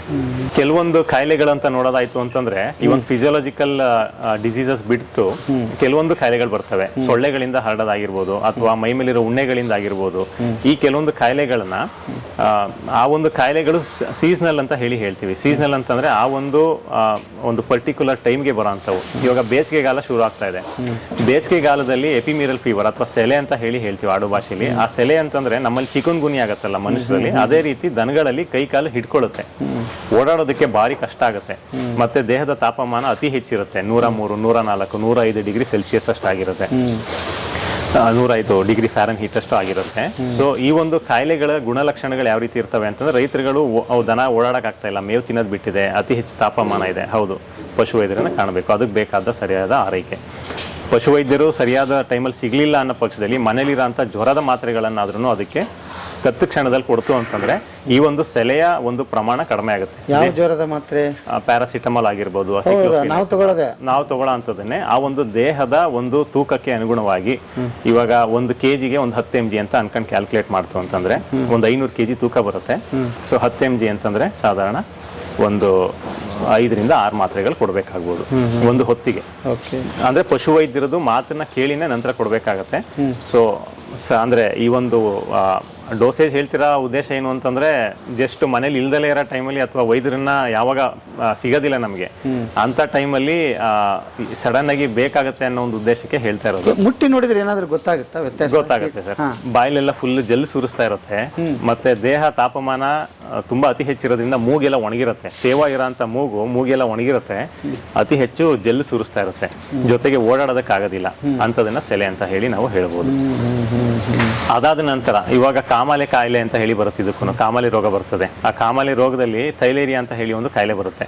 ಆ ಕಾಯಿಲೆಯಿಂದ ಬರೋಂಥದ್ದು ಒಂದು ಕಾಯಿಲೆ ಇದೆ. ಅದು ಕರು ಹಾಕಿದ 1-1.5 ತಿಂಗಳು ಒಳಗಡೆ ಬರೋಂಥ ಕಾಯಿಲೆ. ಸ್ಟ್ರೆಸ್ ಇಂದ ಬರೋಂಥ ಕಾಯಿಲೆ. ಅಂದ್ರೆ ನಮ್ಮಲ್ಲಿ ಮಲೇರಿಯಾ ಅಂತ ಏನು ಹೇಳ್ತೀವಲ್ಲ ಅದೇ ಥರದ್ದು ಇದರಲ್ಲಿ ಥೈಲೇರಿಯಾ ಅಥವಾ ಅನಾಪ್ಲಾಸ್ಮಾ, ಬೆಬಿಷಿಯಾ ಅಂತೆಲ್ಲ ಹೇಳ್ತೀವಿ. ಬೆಬಿಷಿಯಾ ಆಯಿತು ಅಂತಂದ್ರೆ ಗಂಜಲ ಒಂಥರ ಕಾಫಿ ಡಿಕಾಕ್ಷನ್ ಕಲರಲ್ಲಿ ಹೋಗ್ತಿರುತ್ತೆ. ಸೊ ಅದು ಬೆಬಿಷಿಯಾ ಅಂತ ಹೇಳಿ ಅದಕ್ಕೆ ಬೇಕಾದಂಥ ಸಪ್ರೇಟ್ ಆಗಿ ಒಂದು ಅಂದರೆ ಔಷಧಿ ಪದ್ಧತಿ ಇದೆ. ಥೈಲೇರಿಯಾ ಅಥವಾ ಅನಾಪ್ಲಾಸ್ಮಾ ಅಂತ ಏನಿದೆಯಲ್ಲ ಅದಕ್ಕೆ ಆದಂಥ ಒಂದು ಔಷಧಿ ಪದ್ಧತಿಗಳಿದ್ದಾವೆ. ಅದು ಪಶುವೈದ್ಯರೇ ಮಾಡೋ ಅಂಥದ್ದು. ಜ್ವರಕ್ಕೂ ಅದಕ್ಕೂ ಸಂಬಂಧ ಇರೋದಿಲ್ಲ. ಸೊ ಸೆಲೆ ಅನ್ನೋದಾಯಿತು ಅಂತಂದರೆ ಬರೀ ರೈತರುಗಳನ್ನೇ ನೋಡಿಕೊಂಡು ಆ ಒಂದು ಕ್ಷಣಕ್ಕೆ ಏನು ಬೇಕೋ ಅದನ್ನು ಮಾಡಿಬಿಡ್ಬೋದು. ನಂತರ ರೈತರು ಬಂದು ಅದಕ್ಕೆ ಏನು ಬೇಕಾಗಿರುತ್ತೆ, ವೈದ್ಯರು ಬಂದ್ಬಿಟ್ಟು ಅದಕ್ಕೆ ಏನು ಬೇಕಾಗಿರುತ್ತೆ ಅದನ್ನು ಕೊಡ್ತಾರೆ. ಕೆಲವೊಂದು ಕಾಯಿಲೆಗಳು ಬರ್ತಾವಲ್ಲ, ಅದು ಹೇಳಿದ್ನಲ್ಲ, ಹಿಮೋಪ್ರೋಟೋಸೋಲ್ ಡಿಸೀಸಸ್ ಅಂತೀವಿ ಇಂಗ್ಲೀಷ್ನಲ್ಲಿ. ಅದನ್ನು ಡಾಕ್ಟರ್ ಬಂದೇನೆ ಅದನ್ನು ನೋಡಿ ರಕ್ತ ಪರೀಕ್ಷೆ ಮಾಡಿ ನಂತರ ಕೊಡಬೇಕಾಗತ್ತೆ. ಹಾಗೆ ಸುಮ್ಮನೆ ರ್ಯಾಂಡಮ್ ಆಗಿ ಕೊಡೋದಕ್ಕೆ ಬರೋದಿಲ್ಲ ಆ ಒಂದು ಔಷಧಿಗಳನ್ನೆಲ್ಲ. ಈ ಡೆಲಿವರಿ ಟೈಮಲ್ಲಿ ಕೆಲವೊಂದ್ಸರಿ ರಾತ್ರಿ ಆಗ್ಬಿಡುತ್ತೆ, ಡಾಕ್ಟರ್ ಒದಗೋದಿಲ್ಲ. ಅವ್ರು ಮಾಡ್ಕೊಳ್ಳೋದು ಎಷ್ಟು ಸಮಂಜಸ ಅಥವಾ ಡಾಕ್ಟರ್ ಬೇಕಾಗುತ್ತೆ ಅಂತೀರಾ? ಅನುಭವಿ ಪ್ರಸೂತಿ ಮಾಡೋ ಅಂತ ತಜ್ಞರು ಯಾರಾದ್ರೂ ಇದ್ರೆ ಮಾಡಿಸ್ತಾರೆ ಸರ್. ಅದನ್ನ ಅಲ್ಗಳಿಯಕ್ಕಾಗೋದಿಲ್ಲ. ಏನಕ್ಕಂದ್ರೆ ಪ್ರತಿ ಒಂದು ಸಮಯದಲ್ಲೂ ಪಶುವೈದ್ಯರು ಅಥವಾ ಯಾರಾದರೂ ಅದ್ರ ಬಗ್ಗೆ ತಿಳುವಳಿಕೆ ಇರೋರು ಸಿಗ್ತಾರೆ ಅನ್ನೋದು ಸ್ವಲ್ಪ ಕಷ್ಟ ಸಾಧ್ಯ. ಯಾವಾಗ ಕಾಲುಗಳು ಹೊರಗಡೆ ಬಂದಿದ್ದಾವೆ, ತಲೆ ಸ್ವಲ್ಪ ಸಾಧಾರಣವಾಗಿ ಆಚೆ ಈಚೆ ತಿರುಗಿದೆ, ಅಂಥದನ್ನೆಲ್ಲ ರೈತರುಗಳನ್ನೇ ಸ್ವಲ್ಪ ಕೈ ಹಾಕಿ ಎಳೆದು ಬಿಡ್ಬೋದು. ಯಾವಾಗ ಕೈ ಕಾಲುಗಳು ತುಂಬ ಒಳಗಡೆ ಇದ್ದಾವೆ, ಸಿಗ್ತಾ ಇಲ್ಲ, ತುಂಬಾನೇ ಹಿಂಸೆ ಪಡ್ತಾ ಇದೆ ಹಸು, ಗರ್ಭಕೋಶ ತಿರುಗಿಬಿಟ್ಟಿದೆ, ಈ ಥರದ್ದೆಲ್ಲ ಸಮಸ್ಯೆಗಳಿಗೆ ಯಾರಾದರೂ ಸ್ವಲ್ಪ ಅನುಭವಿ ವೈದ್ಯರಿದ್ರೇ ಸ್ವಲ್ಪ ಅನುಕೂಲ ಆಗೋಂಥದ್ದು. ಸೊ ಅದಕ್ಕೆ ರೈತರು ಮಾಡೋ ಅಂಥದ್ದು ಅದೇ, ತಲೆ ಸ್ವಲ್ಪ ಕೈ ಹಿಂಗೆ ಮಡ್ಚ್ಕೊಂಡಿರ್ಬೋದು ಅಥವಾ ಕೈ ಹೀಗೆ ಮಡ್ಚ್ಕೊಂಡಿರುತ್ತೆ ಅಥವಾ ತಲೆ ಸ್ವಲ್ಪ ಆಚೆ ಈಚೆ ತಿರುಗಿರುತ್ತೆ, ಅಂಥವನ್ನೆಲ್ಲ ರೈತರೇ ಮಾಡ್ಕೊಳ್ಬೋದು. ಸ್ವಲ್ಪ ಅನುಭವ ಇರಬೇಕು, ಧೈರ್ಯ ಬೇಕು ಮಾಡೋದಕ್ಕೆ. ಮತ್ತು ಕೆಲವೊಮ್ಮೆ ಕರುಗಳು ತುಂಬ ದಪ್ಪ ಕರುಗಳಿರ್ತವೆ, ಒಳಗಡೆ ನೀರು ಕುಡಿದ್ಬಿಟ್ಟಿರೋ ಕರುಗಳಿರ್ತವೆ. ಸೊ ಇಂಥ ಸಮಸ್ಯೆ ಯಾವಾಗ ಇರ್ತದೆ ಅಂಥ ಟೈಮಲ್ಲಿ ಯಾರು ಅನುಭವಿ ಇರೋ ಅಂಥವ್ರನ್ನ ನಾವು ಅವಲಂಬಿಸಲೇಬೇಕಾಗ್ತದೆ. ಹೌದು. Okay sir, sir. Thank you. ಇಷ್ಟೊತ್ತು ಒಳ್ಳೆ ಮಾಹಿತಿ ಕೊಟ್ರಿ. Yes, sir. ನನಗೆ ಸುಮಾರು ಪ್ರಶ್ನೆಗಳಿತ್ತು. ಇನ್ನೇನನ್ನು ವೀಕ್ಷಕರು ಬಿಟ್ಟಿದ್ದೀನಿ ಅಂತ ಗೊತ್ತಿಲ್ಲ. ಸರ್ ನಿಮ್ಮ ನಂಬರ್ ಹೇಳ್ಬೋದಾ ಏನಾದರೂ? ಹಾಂ ಸರ್, ನಂಬರ್ ತಗೊಳ್ಳಿ. ನಂದು ನಂಬರ್ 9481775771. ಈ ಯಾರಾದರೂ ಫೋನ್ ಮಾಡ್ಬೋದಾ ತಮಗೆ? ಹೊರಗಿನಿಂದ ಫೋನ್ ಮಾಡಿದಾಗ ಅಟೆಂಡ್ ಮಾಡ್ತೀನಿ ಸರ್. ಸ್ವಲ್ಪ ಬಿಸಿ ಇದ್ದಾಗ ಅಟೆಂಡ್ ಮಾಡೋದು ಸ್ವಲ್ಪ ಕಷ್ಟ ಆಗ್ಬೋದು. ಒಟ್ನಲ್ಲಿ ಕಾಲ್ ಬ್ಯಾಕ್ ಮಾಡ್ತೀನಿ. ಮಾಡ್ತೀರಿ? ಅದು ಎಲ್ಲಿಂದ ಯಾವ ರೈತರಾದರೂ ಮಾಡಬಹುದು? ಯಾರ ರೈತರಾದರೂ ಮಾಡಲಿ ಸರ್. ಹೌದು. Thank you sir. Thank you. ಮತ್ತೆ ಮೊದಲನೇದಾಗಿ ಅತಿ ಹೆಚ್ಚು ಫೋಕಸ್ ಮಾಡಬೇಕಾಗಿರೋ ಏರಿಯಾ ಅಂತಂದ್ರೆ ಫೀಡಿಂಗ್. ಮೇವು ಹೇಗೆ ತಿನ್ನಿಸ್ಬೇಕು. ಇವಾಗ ನಮ್ಮಲ್ಲಿ ನೋಡ್ಬೋದು ನೀವು, ನಮ್ಮಲ್ಲಿ ಗ್ರೂಪಿಂಗ್ಗಳಿದಾವೆ. ಇವಾಗ ಈ ಒಂದು ಗ್ರೂಪ್ ಇದೆ, ಅದಾದ ನಂತರ ಚೈನ್ ಲಿಂಕ್ ಮೆಶ್ ಆದ ನಂತರ ಒಂದು ಗ್ರೂಪ್ ಇದೆ. ಅಂದ್ರೆ ಇವೆಲ್ಲ ಏನಂತಂದ್ರೆ ಅತಿ ಹೆಚ್ಚು ಹಾಲು ಕರಿಯುವಂಥ ಗ್ರೂಪು, ಕಡಿಮೆ ಅದಕ್ಕಿಂತ ಸ್ವಲ್ಪ ಪ್ರಮಾಣದಲ್ಲಿ ಕಡಿಮೆ ಹಾಲು ಕರಿಯುವಂಥ ಗ್ರೂಪು, ಅದಾದ ನಂತರ ಪಡ್ಡೆಗಳು, ಮತ್ತೆ ಡ್ರೈ ಇರೋಂಥ ದನಗಳು, ಮತ್ತೆ ಈ ಕಡೆ ನೋಡಿದ್ರಿ ಅಂತಂದ್ರೆ ಬಾಣಂತಿಗಳು, ಈ ಕಡೆ ನೋಡಿದ್ರಿ ಅಂತಂದ್ರೆ ಕರುಗಳು ಮತ್ತೆ ಪಡ್ಡೆಗಳು. ಸೊ ಈ ರೀತಿ ಗ್ರೂಪಿಂಗ್ ಮಾಡ್ಕೊಂಡಾಗ ಅದಕ್ಕೆ ಬೇಕಾಗಿರೋಂಥ ಮೇವನ್ನ ಒದಗಿಸ್ಬೋದು ನಾವು. ಯಾವಾಗ ಇದಕ್ಕೆ ಹಾಕ ಮೇವನ್ನೇ ನಾನು ಅಂದ್ರೆ ಅತಿ ಹೆಚ್ಚು ಹಾಲು ಕರಿಯಂತ ದನಕ್ಕೆ ಕೊಡೋ ಮೇವನ್ನೇ ಯಾವಾಗ ನಾನು ಕಡಿಮೆ ಹಾಲು ಕೊಡೋ ದನಕ್ಕೆ ನಾನು ಆ ಮೇವನ್ನೇ ತಿನ್ನಿಸ್ತೀನಿ, ದನಗಳು ಒಬೇಸ್ ಆಗ್ತವೆ. ಒಬೇಸ್ ಅಂತಂದ್ರೆ ದಡುತಿ ಆಗ್ತವೆ, ಸರಿಯಾಗಿ ಬೆದೆಗೆ ಬರೋದಿಲ್ಲ, ಕನ್ಸೀವ್ ಆಗೋದಿಲ್ಲ, ಜೊತೆಗೆ ಫ್ಯಾಟಿ ಲಿವರ್ ಅಂತ ಏನು ಹೇಳ್ತೀವಲ್ಲ ಆ ಒಂದು ಸಮಸ್ಯೆಗಳು ಜಾಸ್ತಿ. ಅದಕ್ಕೆ ಆ ಒಂದು ದನಕ್ಕೆ ಅವಶ್ಯಕತೆ ಇರೋ ಅಂಥದ್ದನ್ನು ಆ ಒಂದು ಇಳುವರಿ ಇರೋ ದನಕ್ಕೆ ತಿನ್ನಿಸ್ಬೇಕು. ಅದಕ್ಕೆ ತಿನ್ಸೋ ಅಂತ ಮೇವನ್ನ ತಂದ್ಬಿಟ್ಟು ಅತಿ ಹೆಚ್ಚು ಹಾಲು ಕೊಡೋ ದನಗಳಿಗೆ ತಿನ್ಸಿದಾಗ ಏನಾಗ್ತದೆ ಅಂತಂದ್ರೆ ಇದ್ರದ್ದು ಬಾಡಿ ಅಂದ್ರೆ ನೀವು ಹೇಳಿದ್ರಲ್ಲ ವೀಕ್ ಆಗ್ತಾ ಹೋಗ್ತದೆ. ಸೊ ಇಳುವರಿನೂ ಕಡಿಮೆ ಆಗುತ್ತೆ, ವೀಕ್ ಆಗ್ತಾ ಹೋಗ್ತವೆ. ಸೊ ಇದೆಲ್ಲ ಸಮಸ್ಯೆ ಇರೋದ್ರಿಂದ ಗ್ರೂಪಿಂಗ್ ಮಸ್ಟ್ ಅಂಡ್ ಶುಡ್ ಇರಬೇಕು ಸರ್. ಅಂದ್ರೆ ದನಗಳಿಗೆ ಅದ್ರದ್ದು ರಿಕ್ವೈರ್ಮೆಂಟ್ ತಕ್ಕಂಗೆ ನಾವು ತಿನ್ನಿಸ್ತಾ ಹೋಗ್ಬೇಕು. ಅದ್ರ ಅವಶ್ಯಕತೆ ಏನಿದೆ ಅದ್ರ ಪ್ರಕಾರವಾಗಿ ತಿನ್ನಿಸ್ತಾ ಹೋಗ್ಬೇಕು. ಅವಾಗ್ಲೇನೆ ಒಂದು ಒಳ್ಳೆ ಕಾಂಪ್ರಹೆನ್ಸಿವ್ ಪ್ರಾಫಿಟೇಬಲ್ ಡೈರಿ ಫಾರ್ಮ್ನ ನಡೆಸಲಿಕ್ಕೆ ಸಾಧ್ಯ. ಮತ್ತೆ ಅದರಿಂದ ಉತ್ಪಾದನೆ ಆಗಂತ ಇನ್ನೊಂದು ಉಪ ಉತ್ಪಾದನೆ ಸಗಣಿ ಮತ್ತೆ ಗಂಜಲದಿಂದ ಏನೆಲ್ಲ ನಾವು ಬಳಕೆ ಮಾಡ್ಕೋಬಹುದು ಅನ್ನೋದನ್ನ ರಘುರಾಮ್ ಸರ್ ನಿಮಗೆ ಹೇಳ್ತಾ ಹೋಗ್ತಾರೆ. ಯಾವ ರೀತಿ ನಾವು ಬಯೋಗ್ಯಾಸ್ ಮಾಡ್ತೀವಿ, ಅದರಿಂದ ನಾವು ಯಾವ ರೀತಿ ಒಂದು ಫಾಸಿಲ್ ಫ್ಯೂಲ್ಸ್ ಅಂತ ಏನು ಹೇಳ್ತೀವಲ್ಲ, ಲಿಕ್ವಿಡ್ ಪೆಟ್ರೋಲಿಯಂ ಗ್ಯಾಸ್, ಅದನ್ನ ನಾವು ಯಾವ ರೀತಿ ಡಿಪೆಂಡೆನ್ಸಿ ಕಡಿಮೆ ಮಾಡ್ಕೊಳ್ಬೋದು ದಿನನಿತ್ಯ ಬಳಕೆಯಲ್ಲಿ, ಇದ್ರ ಬಗ್ಗೆ ಎಲ್ಲ ರಘುರಾಮ್ ಸರ್ ಹೇಳ್ತಾ ಹೋಗ್ತಾರೆ. So thank you sir.